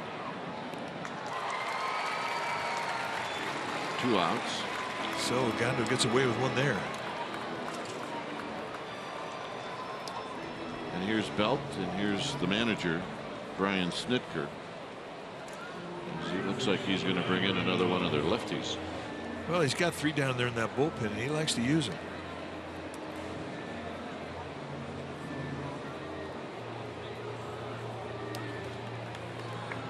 Ogando departs. So will we. 4-3 Giants. We'll be back.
Well, before the game, during batting practice, two former Giants, not Giants at the same time, and that would be Tim Hudson on the left and Ryan Klesko on the right. Two good Giants. Maybe one that had a little bit more of an impact. Of course, that was Tim Hudson, winning a World Series in a Giants uniform. His only one. Having spent all those years on these great Atlanta teams, he wins one in a Giants uniform. Yeah, those great A's teams. The really great A's teams. Part of the big three in Oakland. That is Hunter Cervenka. 25th time he's come in. He's been a workhorse. Got good stuff. You'll see a hard fastball, low to mid 90s, with a curveball and a slider. Two types of breaking ball.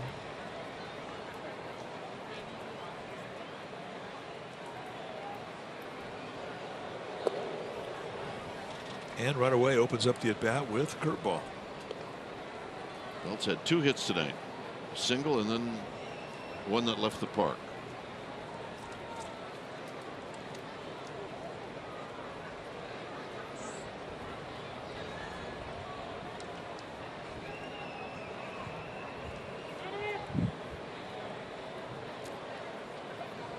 Belt steps out. Cervenka waiting. Ender Inciarte, the center fielder here in Atlanta, he plays shallow. He doesn't give a lot of guys respect, but he goes back on a ball extremely well. But it does look odd to see a center fielder play shallow when you have power in the batter's box like Brandon Belt. There's Inciarte, but that really is a shallow set. Big yard, lots of room over his head. The gaps here are monstrous. 380 in left center, 390 in right center, 400 straightaway, with not a lot of carry to the gaps.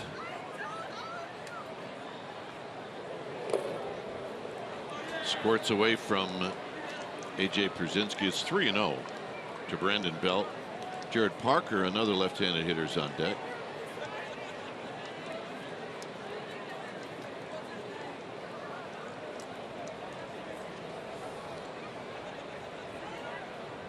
We are getting word about the injury status of Hunter Pence. Hamstring strain. Belt taking, and it's 3-1. So now they have to have an MRI to judge the severity of the strain. So really you won't know a whole lot about the injury for another 24 hours. And that's a tough time for that gentleman right there. Belt takes the walk. It's going to be Parker. Yeah, for those who haven't seen this is what happened. Pence hit his dribbler down the third base line, and as he always does, he goes down the line hard, and that one grabbed him and he left.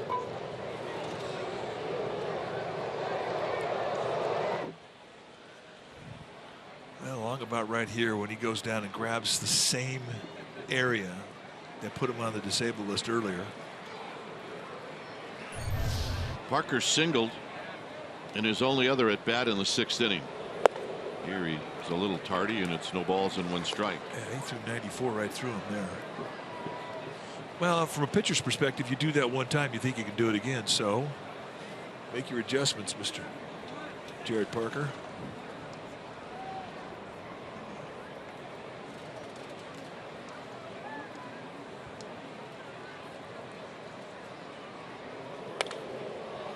Fouling it out of play. 93.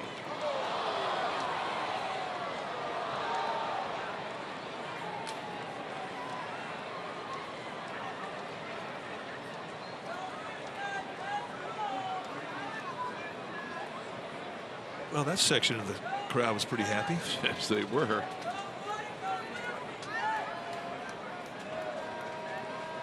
Parker behind in the count, 0-2. Panic at second. Belt at first, and it's a low. 1 ball and 2 strikes. Oh, yeah.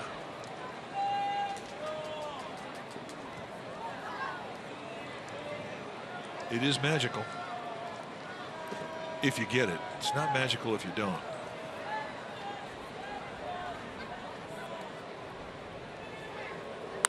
Parker rolls this one to Kelly Johnson, and that will retire the side. Couple of walks. Giants strand a pair. It'll be Adonis Garcia to lead things off.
Ball is brought to you by T-Mobile. We're going to go back to the 0-2 NLDS Game 5. This was the double play with Chipper Jones at the plate that ended the ball game. And Rob Nen got the save. Giants won the game 3-1. Yeah, man, nobody really knew if the game was over. JT Snow had caught the ball, stepped at first base, got the force, and now it became a tag play for Rich Aurilia. And there was that one moment of hesitation before the celebration began. Levi Hernandez beat Tom Glavine the day before to get to that Game 5. Cantos low to Garcia. And remember Russ Ortiz, they asked Russ, you want to fly early? He said no. We didn't get into town here until 8:39 in the morning. First pitch driven into center field, but Span is going to come in. One out. And then it was on to St. Louis. After all the disappointing games we've had in this park, that was the one where I remember you and I sat on the bus as we were getting ready to leave, and there was just a feeling like unbelievable. Something good has happened in this town. Yeah, you're right. As Bruce Bochy comes out, says to George Cantos, job well done. It's time for a change. Thanks Speedy Oil Change and Auto Service, your oil change tune-up and repair experts. We'll be back.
7th from noon to 1 p.m. There'll be Giants players. That's right. Denard Span and Javier Lopez will serve up coffee drinks at Pete's celebrity fundraising events benefiting the Denard Span Foundation and Juma. Meet Span at Pete's in the Ferry Building and Lopez at Pete's on Chestnut Street in San Francisco. And while you're there, get a free limited edition co-branded coffee mug with a purchase of $20 or more. Lopez to face Nick Markakis with the Giants leading by a run. It's 4-3. And Markakis is going to take just wide. 1 ball and no strikes. Markakis 0 for 2.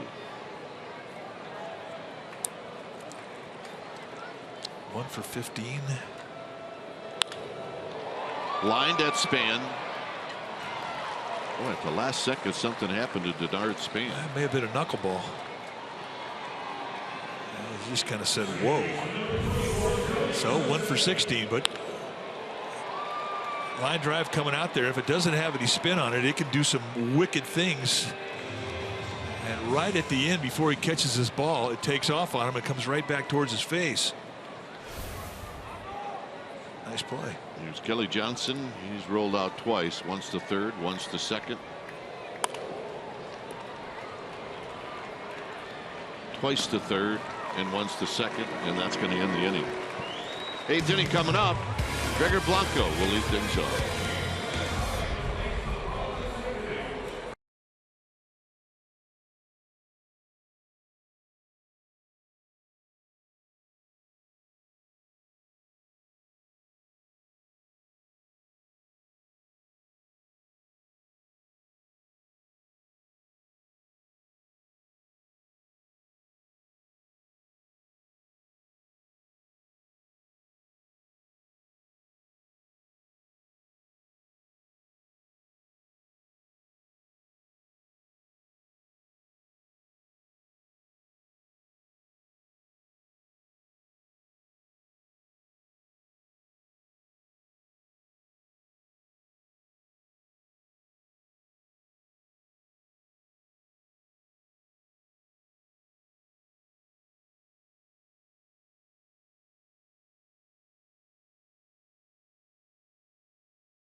.30 right here on CSN Bay Area. Tonight, Sharks and Penguins. You get a recap of that one. You get another report from Pittsburgh, from Brody Brazil. Warriors and Cavs Media Day. It's all going to start at 10:30.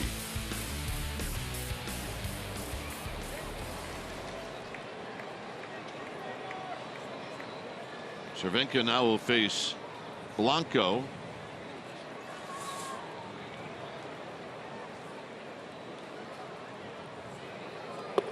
And a swing.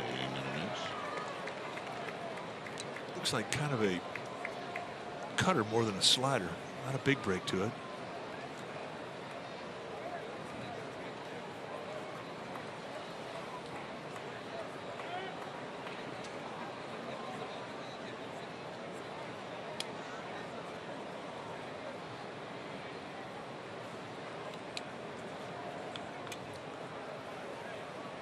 Oh, and 1 to Blanco.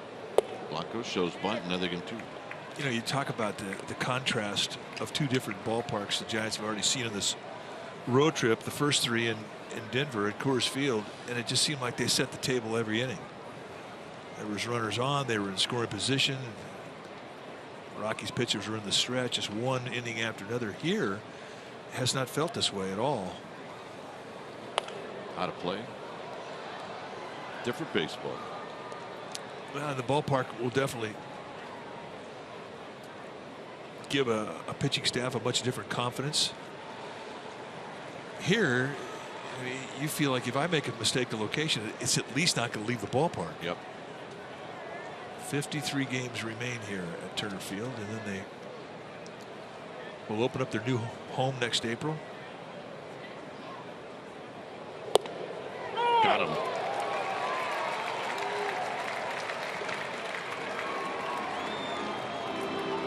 Perfect breaking ball, and Blanco sent packing.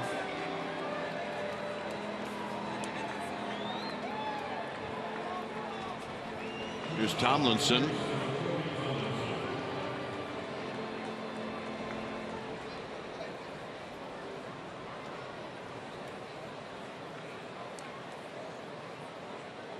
Tomlinson's been on base twice. Pretty good pitch. Called the ball. Reached on an error, and he's walked. He's 0 for 2. Still wearing it proud. 1 ball and no strikes. Off the backstop, 1-1. Hey, his first game. Not his. His. Hum baby. We're going to see the hum baby this month. Cannot wait to see Roger Craig. Outside, 2 balls and a strike. Brandon Crawford is on deck.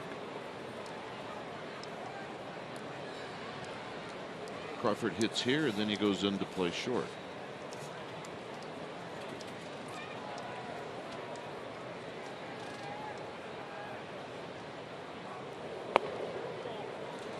Three and 1.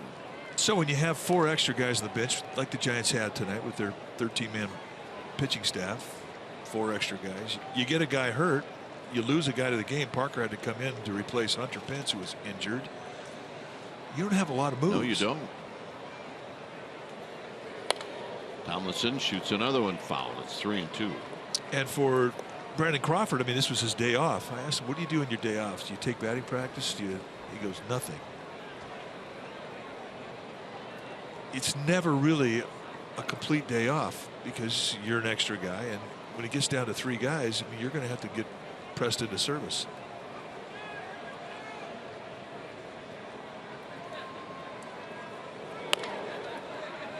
It's a fair ball to Garcia. You better hurry, and he got him. It's a good arm.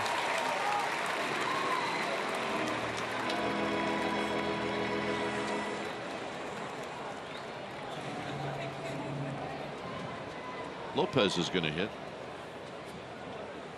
And that may have been the intent the whole time. Put Crawford out there as a deke so Kelby Tomlinson would get better pitches. But I think if Tomlinson would have got on base, you would have seen Crawford hit. Anyway, this will be entertaining.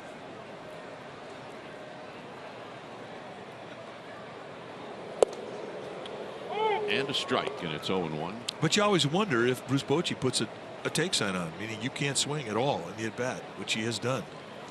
Which some guys just don't listen. Out of play. Well, there's your answer.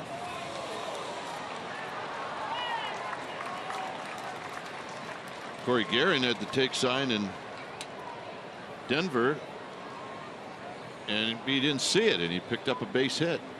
His first big league hit. In his first big league at bat. Lopez takes strike 3 call, and that'll end the inning.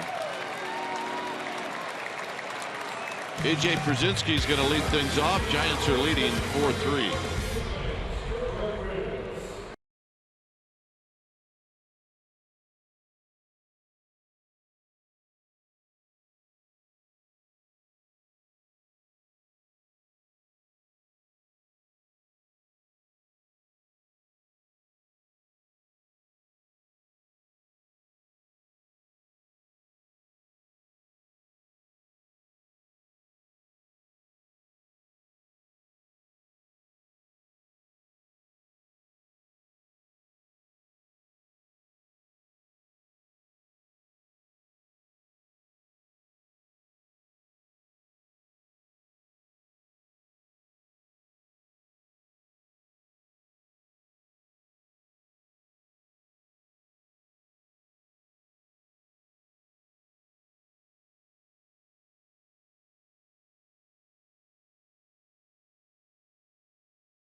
Time for our player of the game is brought to you by Honda, and Albert Suarez making start number 1 was fantastic.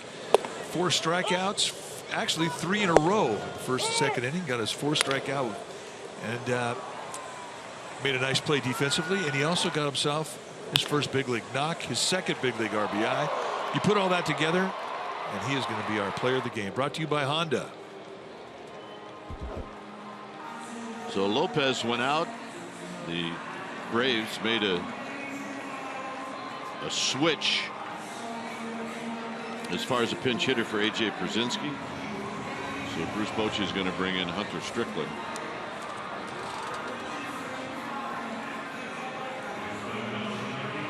Lopez did a good job. He got Markakis on a line.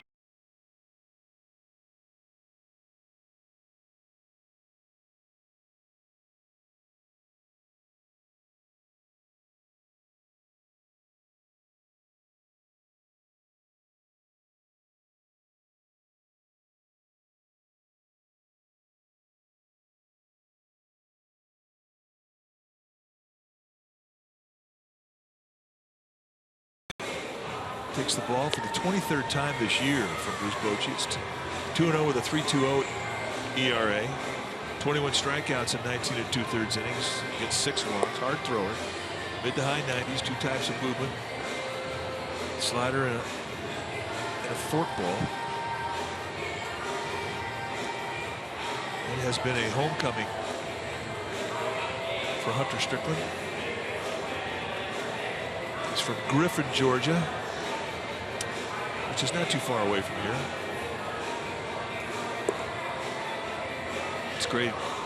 And there's an area where all the families assemble just outside the Giants visiting clubhouse here at Turner Field. As you get on the bus, you get a chance to see all the family members that come in. There's a bunch. Well, the Peavy clan last night, a ton. And Strickland family, well represented. Posey. It's fun coming back into the South. And really, you know, anymore, it's not like you come here 3 times like in the old days. Now you come here 1 time, so everybody takes advantage of it. So Strickland going to face Flowers in front of a lot of friends and family members.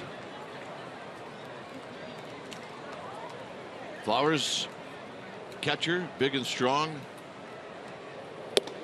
and he takes high.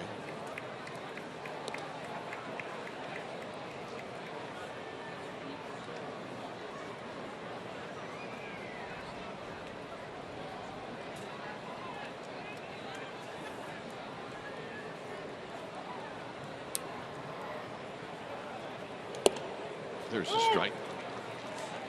98. Think he's pumped up to be pitching in front of the family? Absolutely do.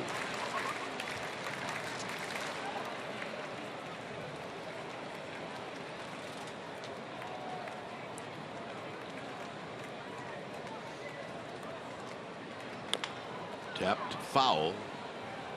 Past Bo Porter, 1 ball and 2 strikes. And you do think about those things. I mean, look, for most of the Giants entourage who is not from the South, it's a normal game. But for the guys who are from this neck of the woods, this is his playoff game.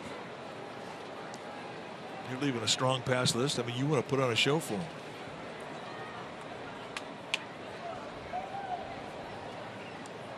Darno is on deck.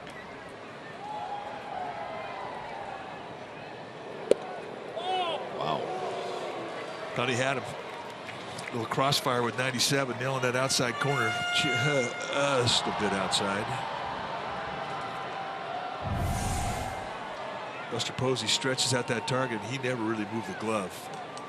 And at that velocity, Tyler Flowers got a pretty good eye.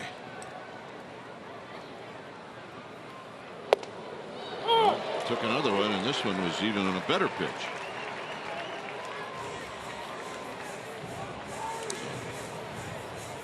Retired is Flowers, and here's Darno, who doubled right off the top of the wall off of Suarez to lead off the 6th. I think Flowers was looking for a knuckleball. I don't know. That, or he just did not have any idea on how to pick up Hunter Strickland. Down the right field line. That's going to be out of play.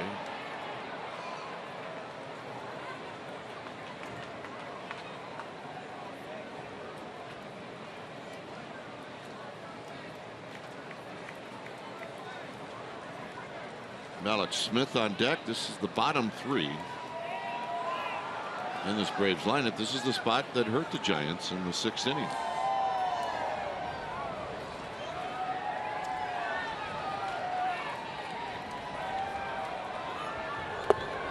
Down low. No swing. Jeff Kellogg, who'll be calling balls and strikes tomorrow morning for folks back in the Bay Area, 9 o'clock. You can watch Giants pregame live at 8:30, which eliminates Greg Papa. He's not an early riser. I think he has Warriors duties later on, but you know, do two things. Why not? Double dip.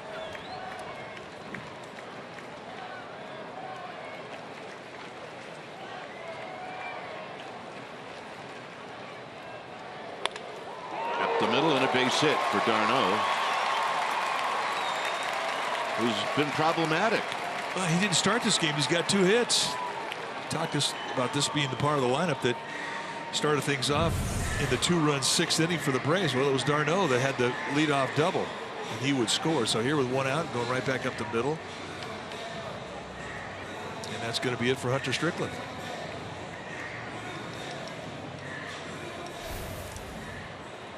Strickland departs.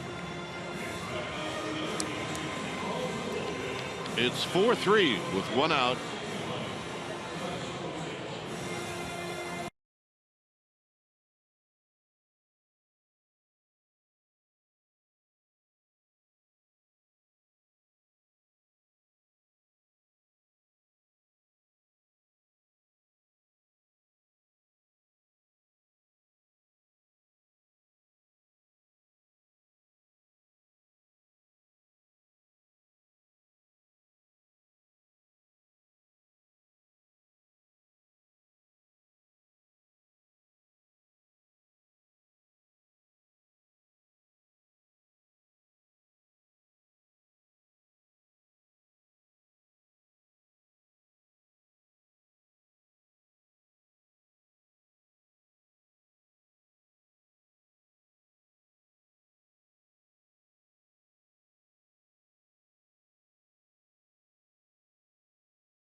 Pitcher for the Giants is going to be Josh Osich.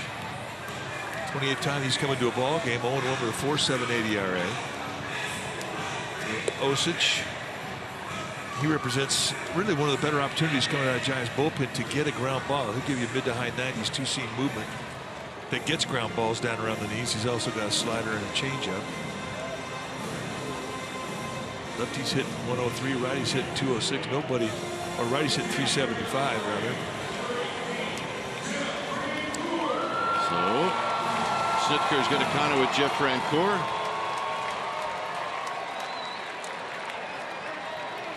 Who's hitting 287. He's done a really good job this year. Resurrected his career.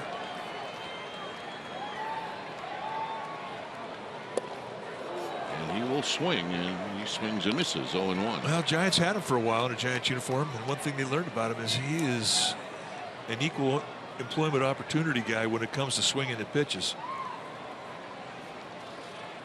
No pitch too low, no pitch too high, no pitch too wide, no pitch he can't swing at.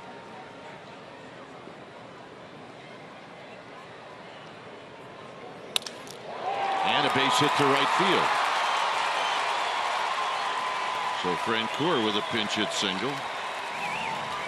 And now the tying runners at second base. And it'll be Inciarte.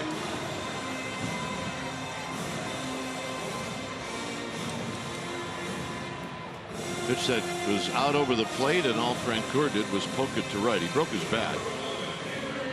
I mean, those are the kind of hits you get when you're going hot. And he's been going way hot.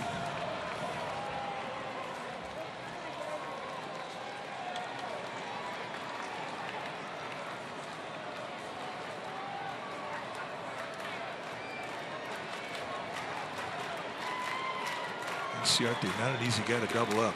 He's very fast. 1 ball and no strikes. The other thing too about Osich, I mean, he knows he's got to get in the strike zone here. This is not a scenario where he can afford to walk anybody with 1 out.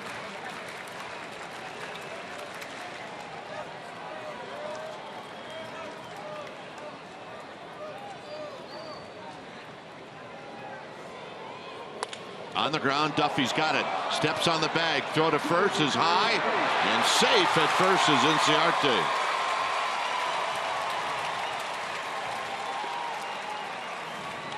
So that'll put runners at first and second with 2 outs. Watch the footwork of Duffy when he comes to the base. Looks like his ankle rolled over a little bit as the bag gave way, and it caused an errant throw. And Bell came down, never got near the bag. An easy call for Kellogg, Jeff Kellogg, the first base umpire. So it provides another opportunity for the Braves here. Again, the bag gives way. And that shouldn't do that. Well, yeah. If you hit it on the right spot, it is going to pop out of there. But it should be in there a little bit more snug, you would think.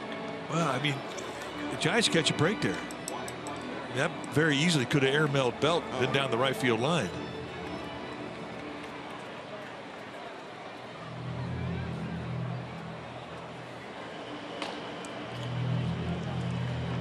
Castro is going to pinch hit, and Bruce Bochy's coming out.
Here with 2 outs in the 8th inning. There's Corey Guerin. He's going to try to get that last out. 25th time he's come into a game, 1-0 with a 2.82 ERA. 14 strikeouts against 15 walks. He's a sinker baller. The low 90s sink from a high sidearm delivery. Saw him in. Daniel Castro is the pinch hitter. So Guerin in last night's ball game, he had the best slider we've seen him have all year. Yes, he did. Through 1 inning.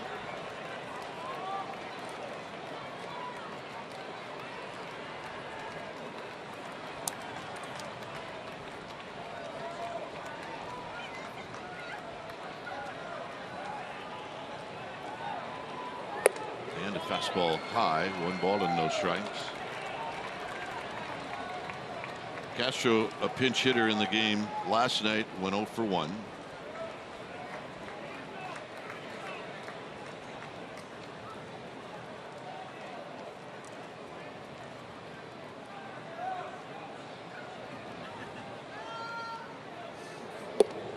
And a strike on the inside corner.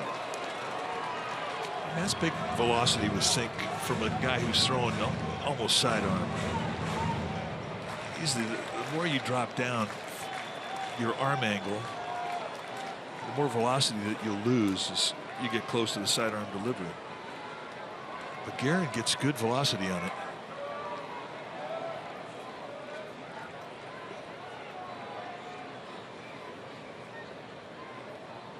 Posey setting the target in. And it leaked out over the plate. 1 and 2. 3 pitches, 3 fastballs. So he has the option to surprise him with a 2-strike breaking ball. And what we saw last night was true. I mean, he may have done something different to his grip, to his delivery, to enhance the break, because it had really, we hadn't seen the snap we saw in last night's game earlier in this road trip. Certainly not Denver. But it's set up right now.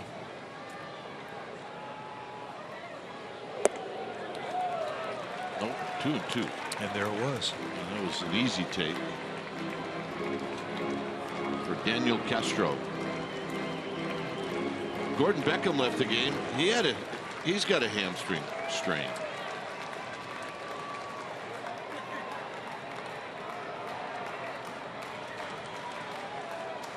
Two and 2.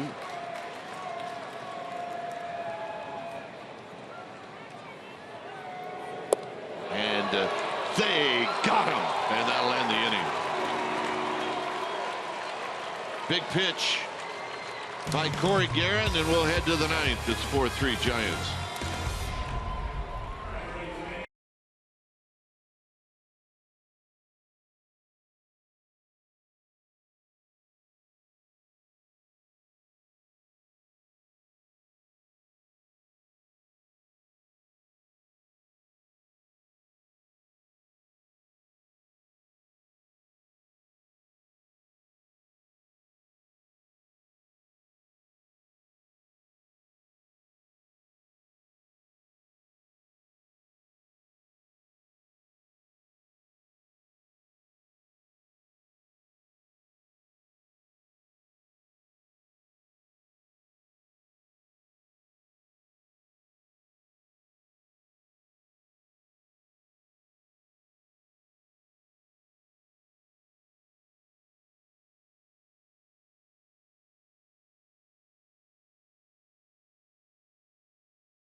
NBA Finals start tomorrow night. Warriors playoff central right here on CSN Bay Area. Warriors taking on Cavs 1. Coverage begins tomorrow at 4:30. Before and after every Warriors playoff game, you get lots of in-depth coverage. The home of the authentic Warriors fan is right here on CSN. Go Dubs. From the bottom of our hearts.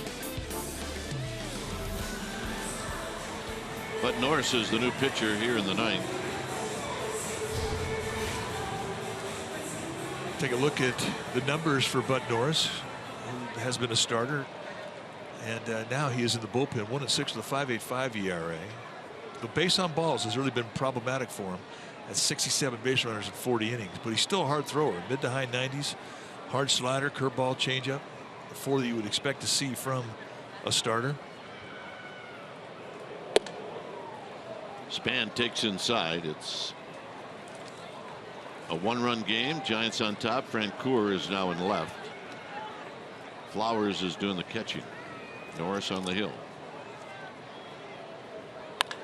This is hit very high out to Francoeur. One out.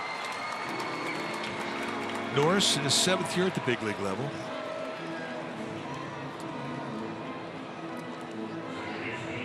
Went to Cal Poly San Luis Obispo.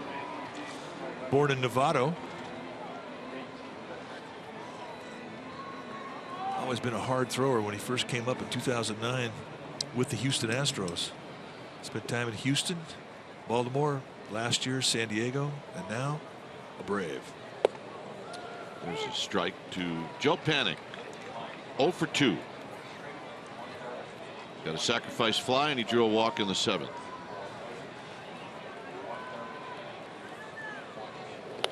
Panic fouls it back. Norris out in front quickly. 0-2.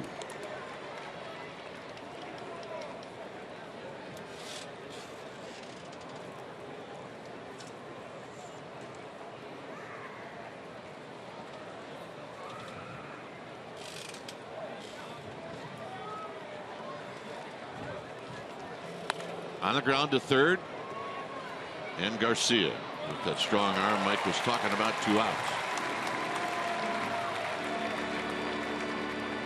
Leaving it up to Matt Duffy to get on for Buster Posey here in the 9th. Garcia getting ready. He'll face the heart of the lineup in the bottom of the 9th.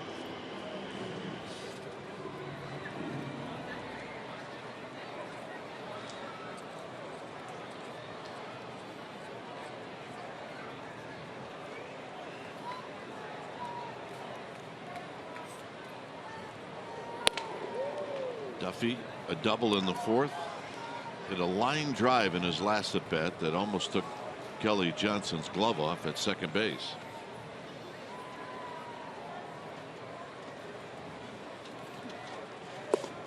Low, 2 balls and no strikes.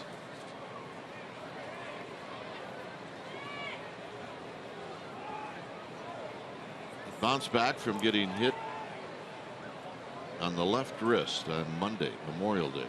Yeah, bullet, 96 mile an hour, 2-seamer. High and fouled on the right field line and out of play. It's the kind of pitch that as soon as he got hit, you immediately were afraid that it was broken. And you know, it happened to Hunter Pence in spring training of 2015. Yeah.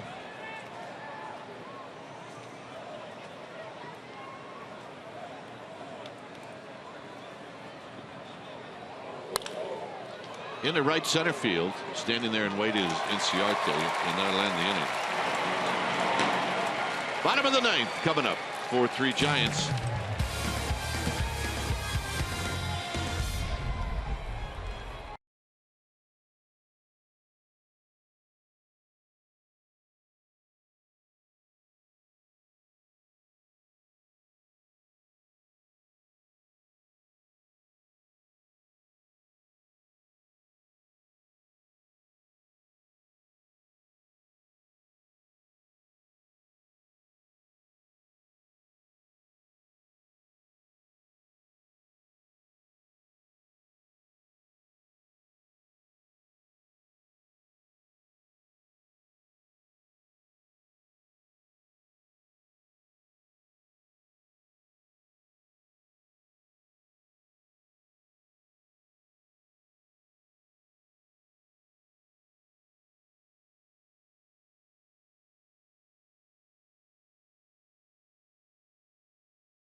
And Bruce Bochy will bring out his closer, Santiago Casilla. Cassilla's numbers: 12 saves and 15 opportunities. His ERA is fabulous. And so is the strikeouts per innings pitched. 25 strikeouts against 5 walks in 20 2/3 innings. And he's been dominant. His numbers have been fantastic. But as you pointed out, he's going to have to take on the heart of the beast, the middle of this Braves lineup, and they all have power. And here's a guy right off the bat that's got some ownage. Freddie Freeman's 3 for 3 with a double and 2 home runs. He's due to get him out. And a backdoor breaking ball misses. 1 ball and no strikes.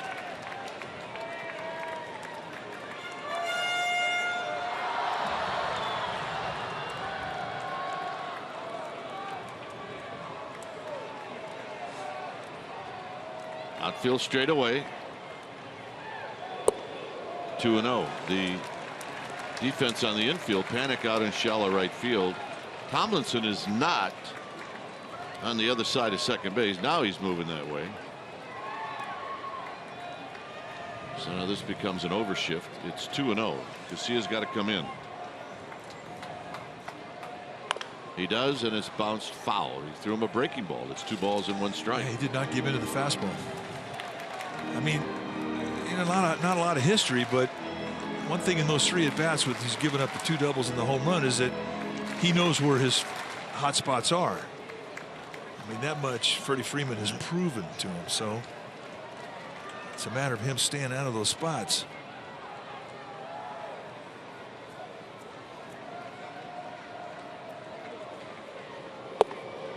Outside corner 2-2. That's a perfect cut fastball at 90, and you can't run up there and put it in a better location than that. Sending the outside corner and just wraps it around, and that is a pitcher strike. But against a guy who sees you well and who has ownage, perfection. Got him. So he goes 2-seam movement, with movement going the other way from Freeman. At 94, he gets a swing through and really pitches it backwards, sets it up with a breaking ball, and really finishes him off with a fastball. And that'll give him confidence. Here's Garcia.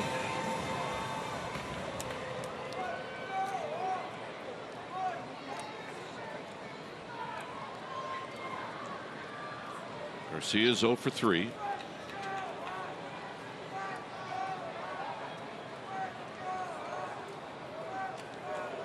First pitch strike, and it's 0-1. Now he's painting some corners right now. But he knows with the guys he faces in this inning, you cannot make mistakes out over the plate because they can beat you long.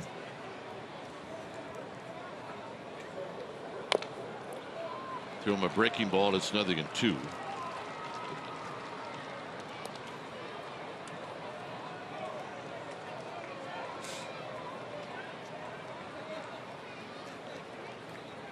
Giants 4, Braves 3 here in the 9th.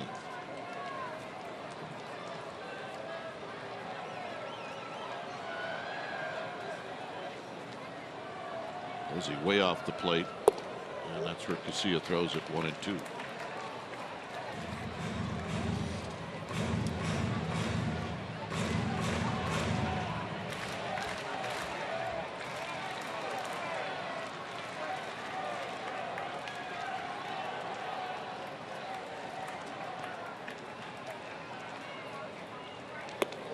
Two and 2.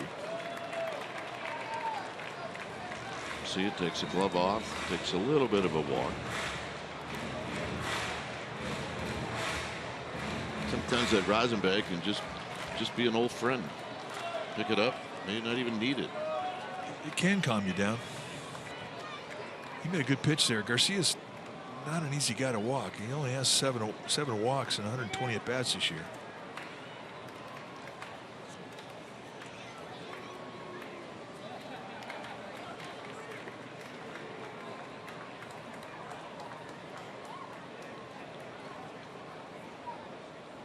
Two balls, 2 strikes. Posey now setting up in. Hit him.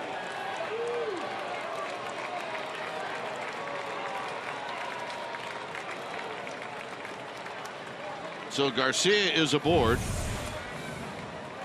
Well, Posey signaled for a fastball away. Casilla shook it off. He signaled for a curveball. Casilla shook it off. And they signaled for a fastball in, and that's what he wanted to throw. He wanted to bunch up the arms of Garcia, who's got power. And the last thing he wanted to do was to hit him in a 2-strike count. Hit him in the back elbow.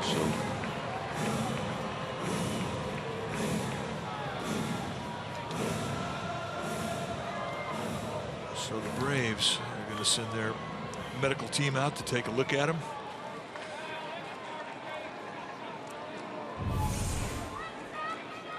Just a heat seeker, not a whole lot Garcia can do. Boring in on him, catches him on the forearm of the back arm. And then it gets Buster Posey right on the knee.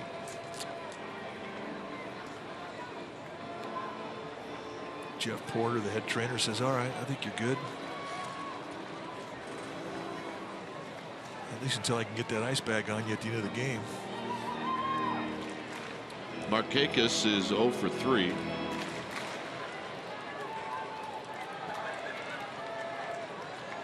He's had a little bit of history against Santiago Casilla. 1 for 3 and a walk.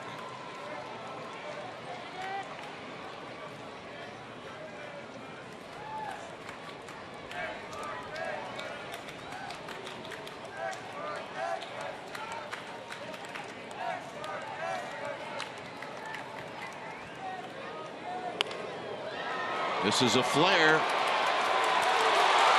Blanco gets to it. His throw is going to go to second, and the tying runs at third. Unbelievable.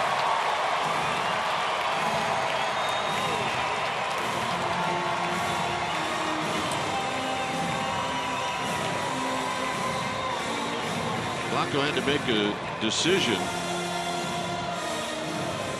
to try to get that runner at third, or to keep the double play intact, or keep the potential winning run from getting into scoring position. He didn't have his time to set his feet with a throw. He'd have been throwing on the run, and you don't get a lot on it. And there was the decision. Casilla, everybody wanted him to go to third, but Blanco's got to make that call. You can't throw to third, not get that out, and then allow that runner at first base to get to second base. I mean, it would have been great if he'd had time to be able to set his feet and get off a strong throw. He did not.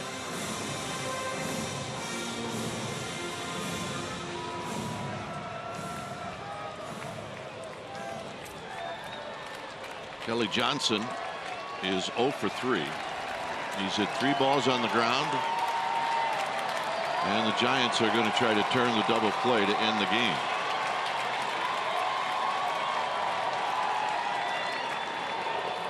Buster Posey can't find it, and this game is tied.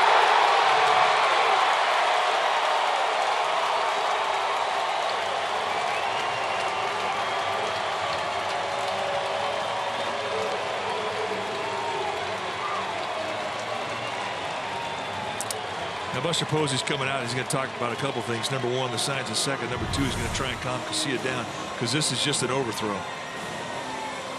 And it scuds out in front of home plate. When that happens with the fastball, it's unpredictable to the height. You have one chance to try and put a glove in front of it as a catcher, and Posey could not get it done. So with the score tied, now you have a runner at second base because of the wild pitch.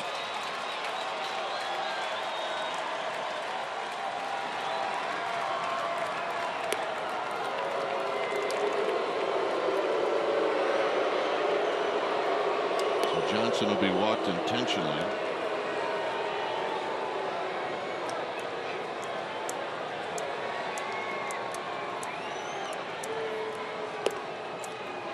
The hitter will be Flowers. Well, the intentional walk to get rid of Johnson allows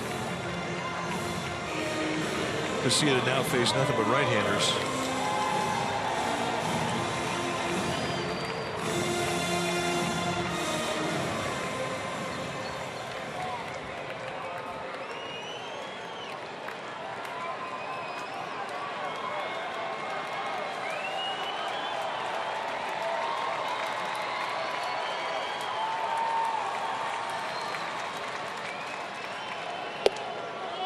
Flowers struck out in the 8th inning as a pinch hitter.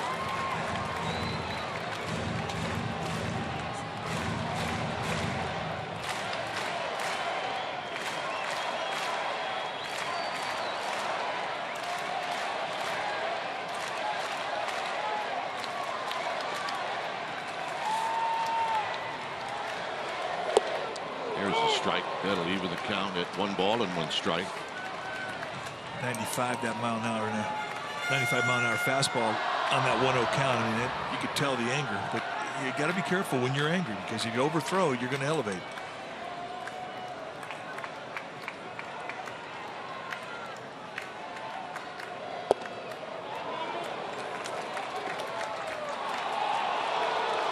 So he gets the called strike. It's 1-2.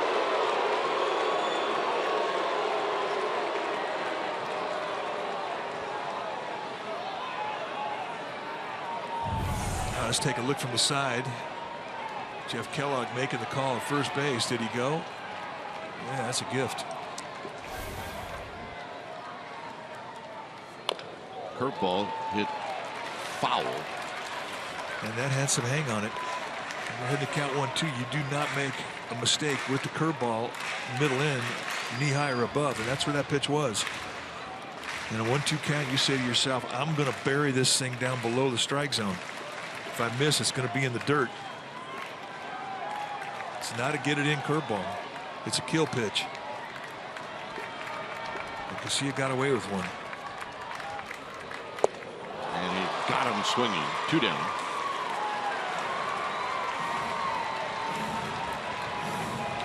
So 94 miles per hour with perfect location to finish him off. So here's Darno, who's got a couple of hits. Not a whole lot Flowers could do with that one. That was a rough customer.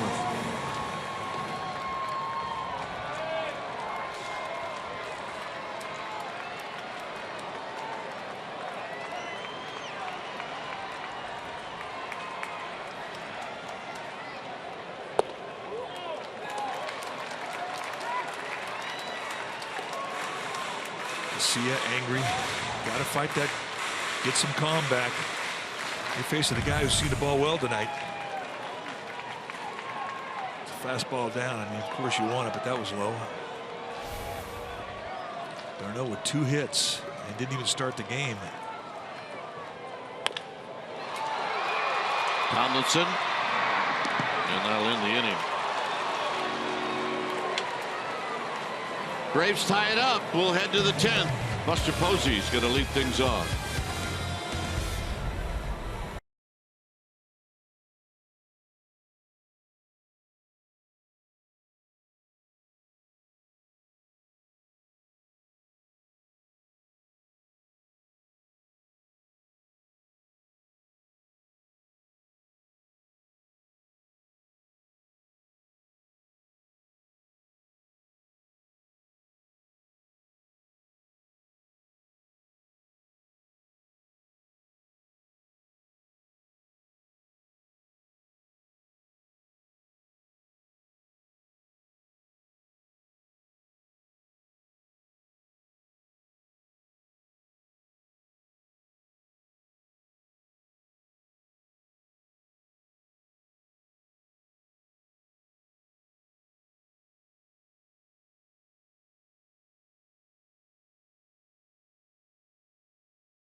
Aroydis Vizcaíno is the new pitcher. The closer for the Braves. Take a look at what he has done. 1-0 with a 1.66 ERA with 31 strikeouts and 21 2/3.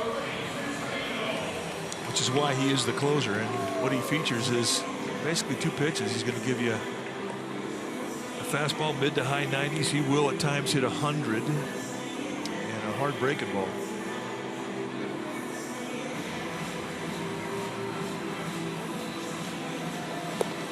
Giants saw him on Memorial Day. They did get to him, scored a couple of runs off of him on 3 hits.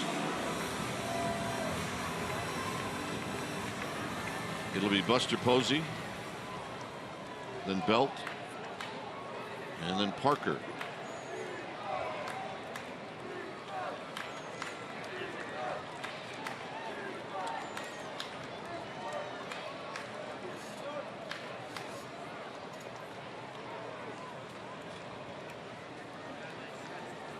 Buster tonight is 0 for 4.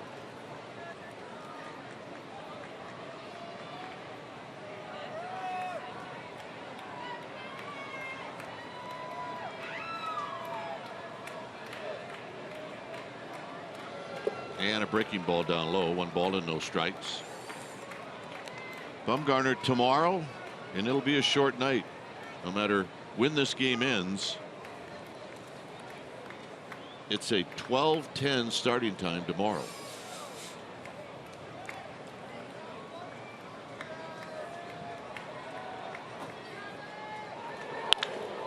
And a rocket. 1 out.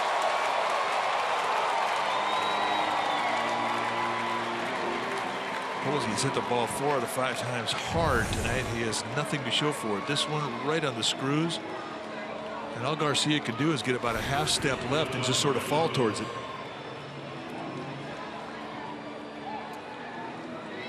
Here's Belt. Belt homered in the 4th.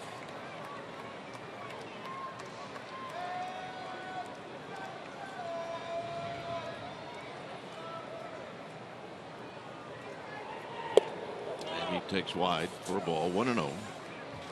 Just a cool 99.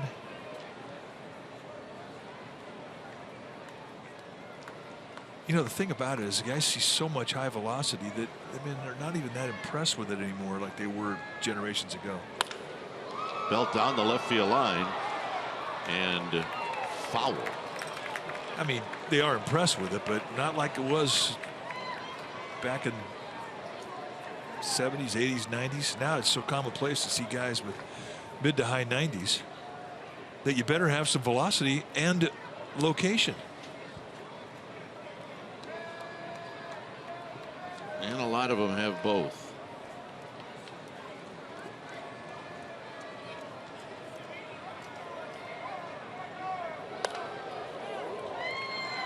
Off the screen, 1-2. That's 98-mile-an-hour paint outside corner. Belt looking for a mistake out over the middle in. I mean, really, if you want to wish for the ball to be placed about 3 inches above the knee, as you see Derek Law getting heated up.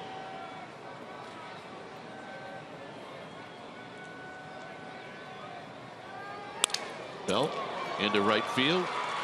He's going to have a base hit. That's pretty much perfect location.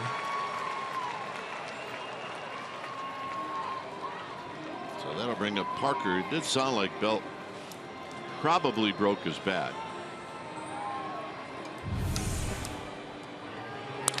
There it was, middle in. So indeed it did break his bat, but there wasn't a whole lot the Braves could do about it. It was perfectly placed to beat the shift. Parker 1 for 2 since Hunter Pence left the game.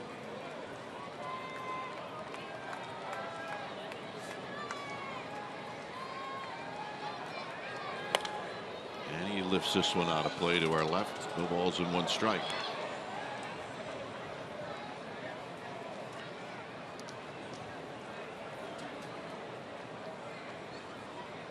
Parker very fidgety. Got a lot of moving parts to try and get his rhythm, get everything feeling just perfect, tucked in, folded over.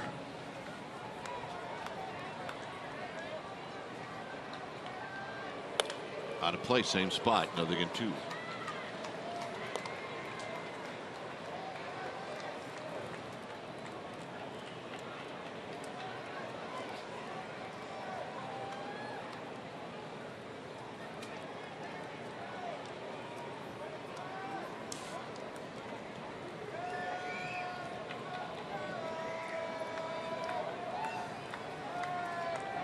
Gregor Blanco on deck.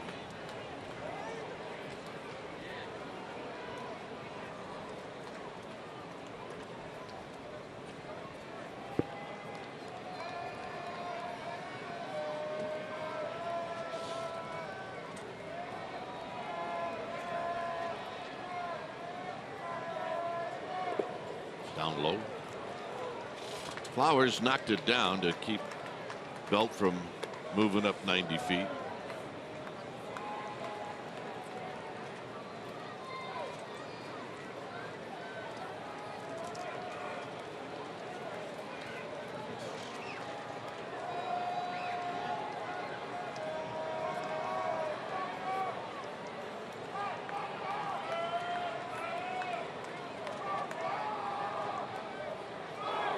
Outside to Parker, 2-2. Braves playing a deep set in their outfield, protecting against the double. That's the deepest we've seen Inciarte in center field play. Reluctantly, he backed it up.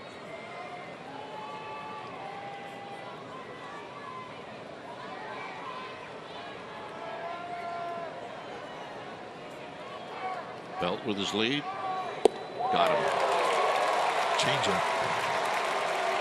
I'm not sure Parker even knew he had that pitch. So here's Blanco. Perfection. You can't throw one better than that. Gregor Blanco, a couple of hits in tonight's game.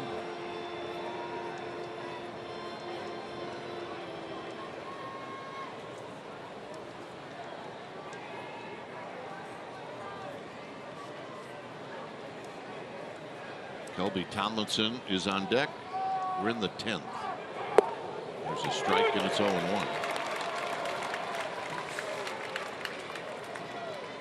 He'll think about that off-speed pitch that ended his at-bat for a while. That's how nasty that was.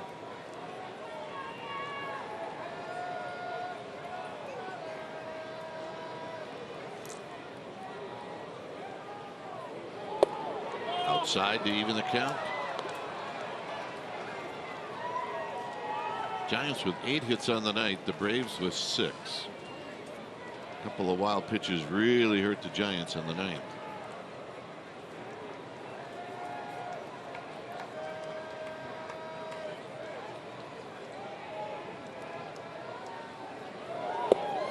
One and two. Softball him. Showing him hard stuff off the plate and giving him a steady diet of off speed. You know, watch the balance. I mean, you know he's looking fastball way out in his front foot.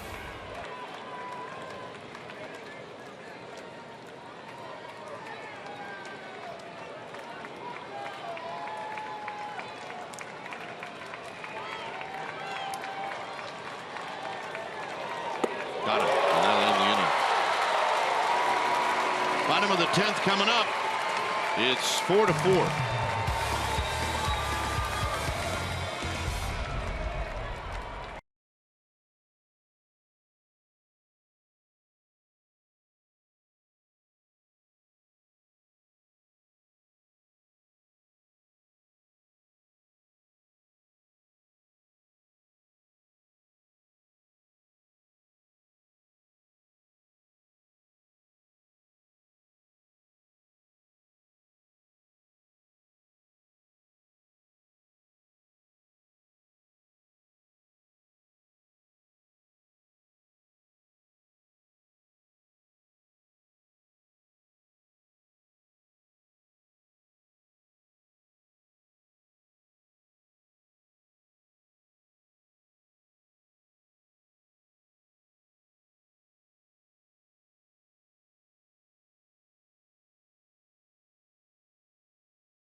Inning, it's a 4-4 tie. Now we're in the bottom of the 10th. Derek Law is the new pitcher for the Giants. 18th game that he's come into this year. You see the numbers: 14 strikeouts and 16 innings. 16 innings, just 19 base runners allowed. And for Law, you'll see a mid-90s fastball, low to mids, 3 types of specialty pitches, best one being the slider. He also has a curveball and a changeup. I'm starting to see him throw a few more curveballs and changeups. Being encouraged to do so by Mark Gardner and Dave Righetti. We do have a couple other changes. Blanco is out of the game. Actually, Blanco is not. Blanco's now in right field. Parker is out of the game. And Brandon Crawford is now at short.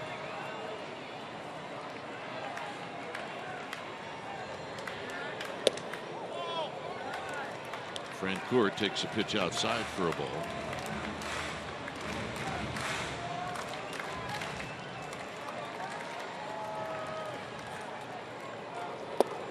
Two balls and no strikes.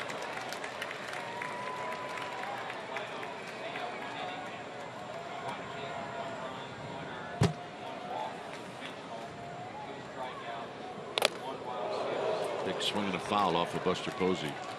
Francoeur had count leverage and he just let it fly. That's the time really to do it. Wouldn't expect anything less from him.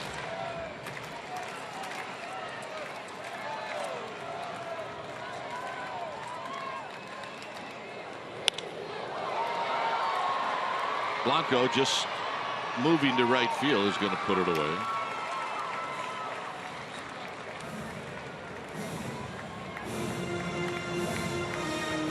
Tomlinson goes from shortstop to left field. Crawford at short. Here's Inciarte.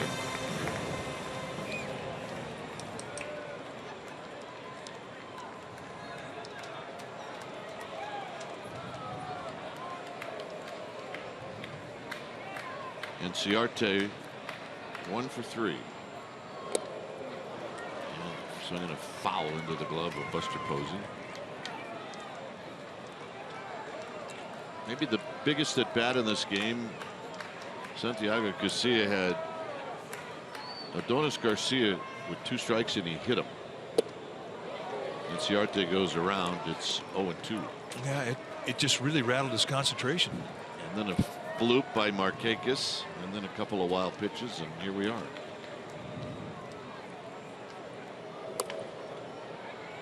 Pulled foul. Good example of a straight over the top breaking ball out of the hand of Derek Law. In these first 2 cities of this road trip, in Denver and here in Atlanta, the way that they configure the camera from center field, you're looking right over the top of the pitcher. Derek Law has got a high 3/4 release. You know, the way he anchors his right arm down when he starts his motion, he's very similar to the type of release that Tim Lincecum has. Chop to Duffy. 2 outs.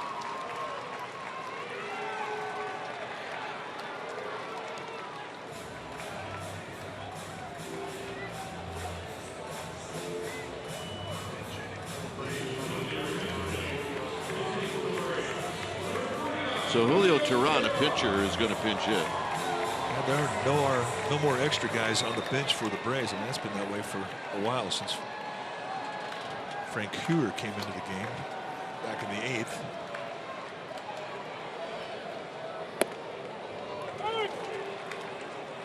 So you go to your starting rotation. What do you got there? Who can hit? Teheran, your best option. Here he is. They just got their hitting shoes on. Look at that. But it is a novel thing when it happens. You're just not used to it. Your day off as a starter, yeah, your day off. You're just kind of sitting around. Now all of a sudden, bench coach comes up and says, "You're going to pinch hit next inning." It is a weird feeling. No more bench. In the bullpen, they've got Eric O'Flaherty, Ryan Weber, Chris Withrow. They also have 3 starting pitchers left. That'll end the inning, so we will go to the 11th, and Tomlinson's going to lead things off.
The Atlanta Braves have summoned a right-hander in out of their bullpen. So Chris Withrow would be that gentleman. 14th game that he has come into. Withrow, 13 base runners in 9 2/3. Excellent ERA of 2.79. You'll see low to mid-90s with the fastball. He will sink and cut that fastball. He's got a curveball, slider, and a changeup.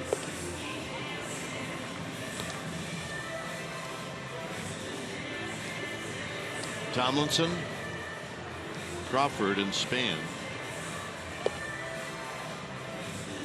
And not your usual bottom of the lineup because of all the changes.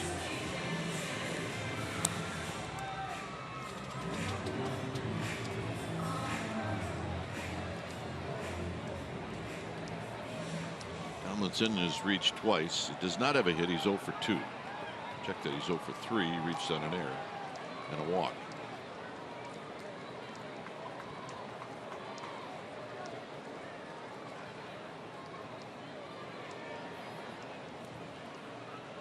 And the pitch. Tap to third for Garcia, and his throw is in plenty of time. Will throw on one pitch.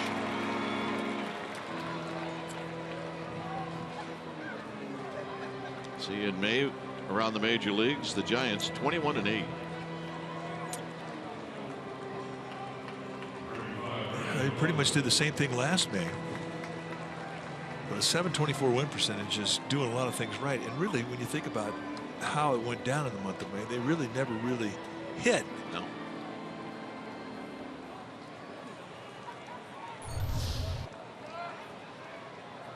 Crawford batting for the first time.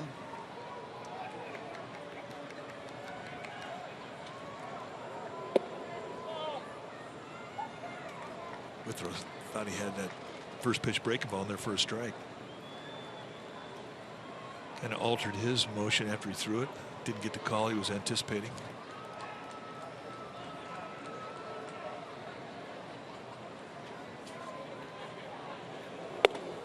High 2-0.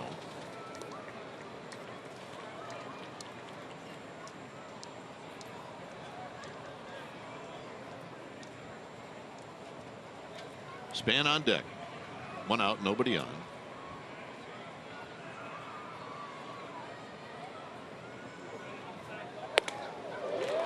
Two balls and 1 strike. Well, he had a little count leverage there, sitting on a fastball 2-0, getting it. Man, he's a good high ball hitter. We know that.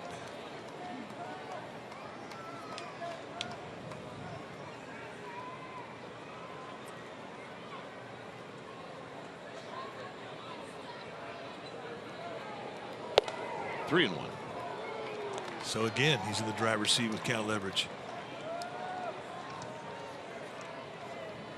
Crawford, who led the Giants at home runs last year at 21, he's going to try and put him ahead right here. 3-1.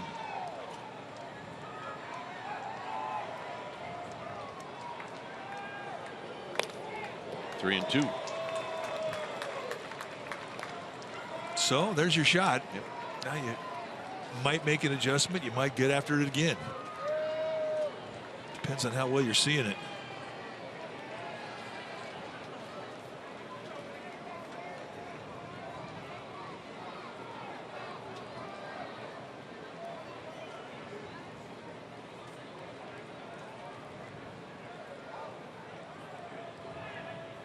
The 3-2 pitch.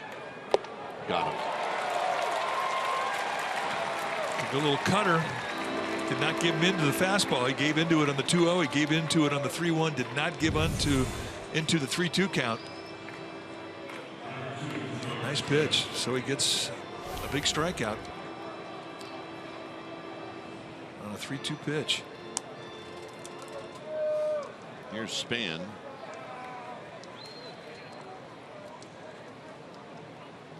Span's hit the ball well. It doesn't have a hit today. Did reach on a walk in the 5th. And he takes low. 1 ball and no strikes.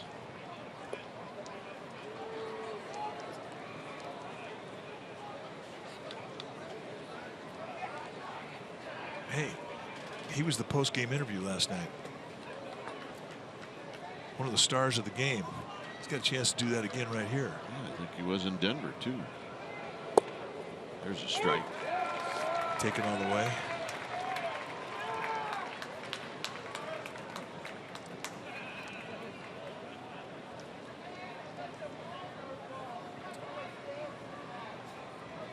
Span trying to get on for Panic. A little 2-out rally.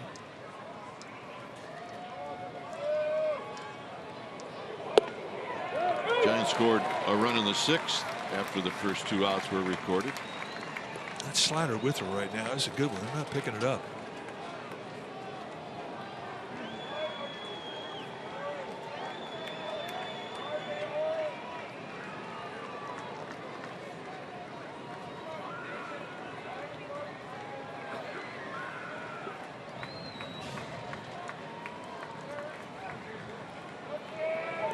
In the dirt. 2-2. Same pitch.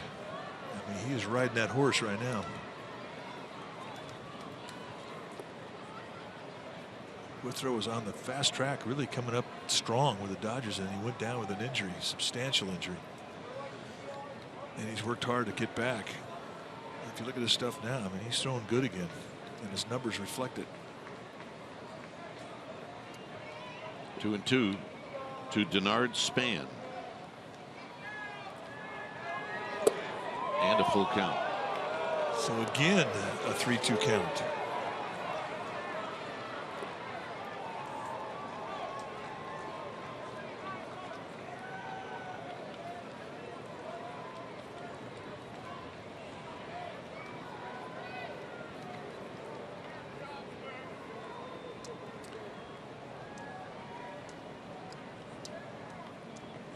Here's the payoff to Denard Span. Got him. And that'll end the inning. Bottom of the 11th coming up.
Red Sox are in town for a 2-game series, and you can get big savings to see David Ortiz and the Sox and Giants. $34 tickets in honor of number 34's last regular season visit to AT&T Park. Enter Big Papi at checkout.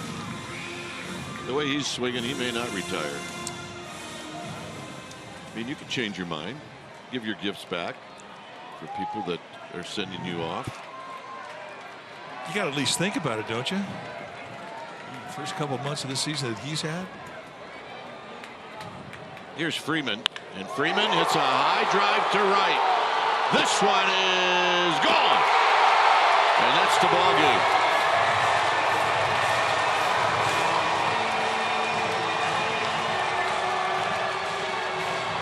Freddie Freeman doesn't waste any time. He sees the first pitch, and he sends it over the wall in right center field. And that's the first hit in the game for Freeman. He was 0 for 3 with 3 strikeouts. Now he goes up there looking for one pitch. He looks for a first pitch breaking ball. And a lot of times throwing that pitch as a pitcher, you're going to elevate just to get it in the strike zone. And that's exactly what happened. He looked for something he could lift, and that is a hanger. And it left here in a hard fashion. Home run number 9, and it's a walk-off home run for Freeman. And this goes down as a tough loss for the Giants. Final score here at Turner Field. It's the Braves 5 and the Giants 4. Stay tuned. Esurance Giants postgame live starts right now.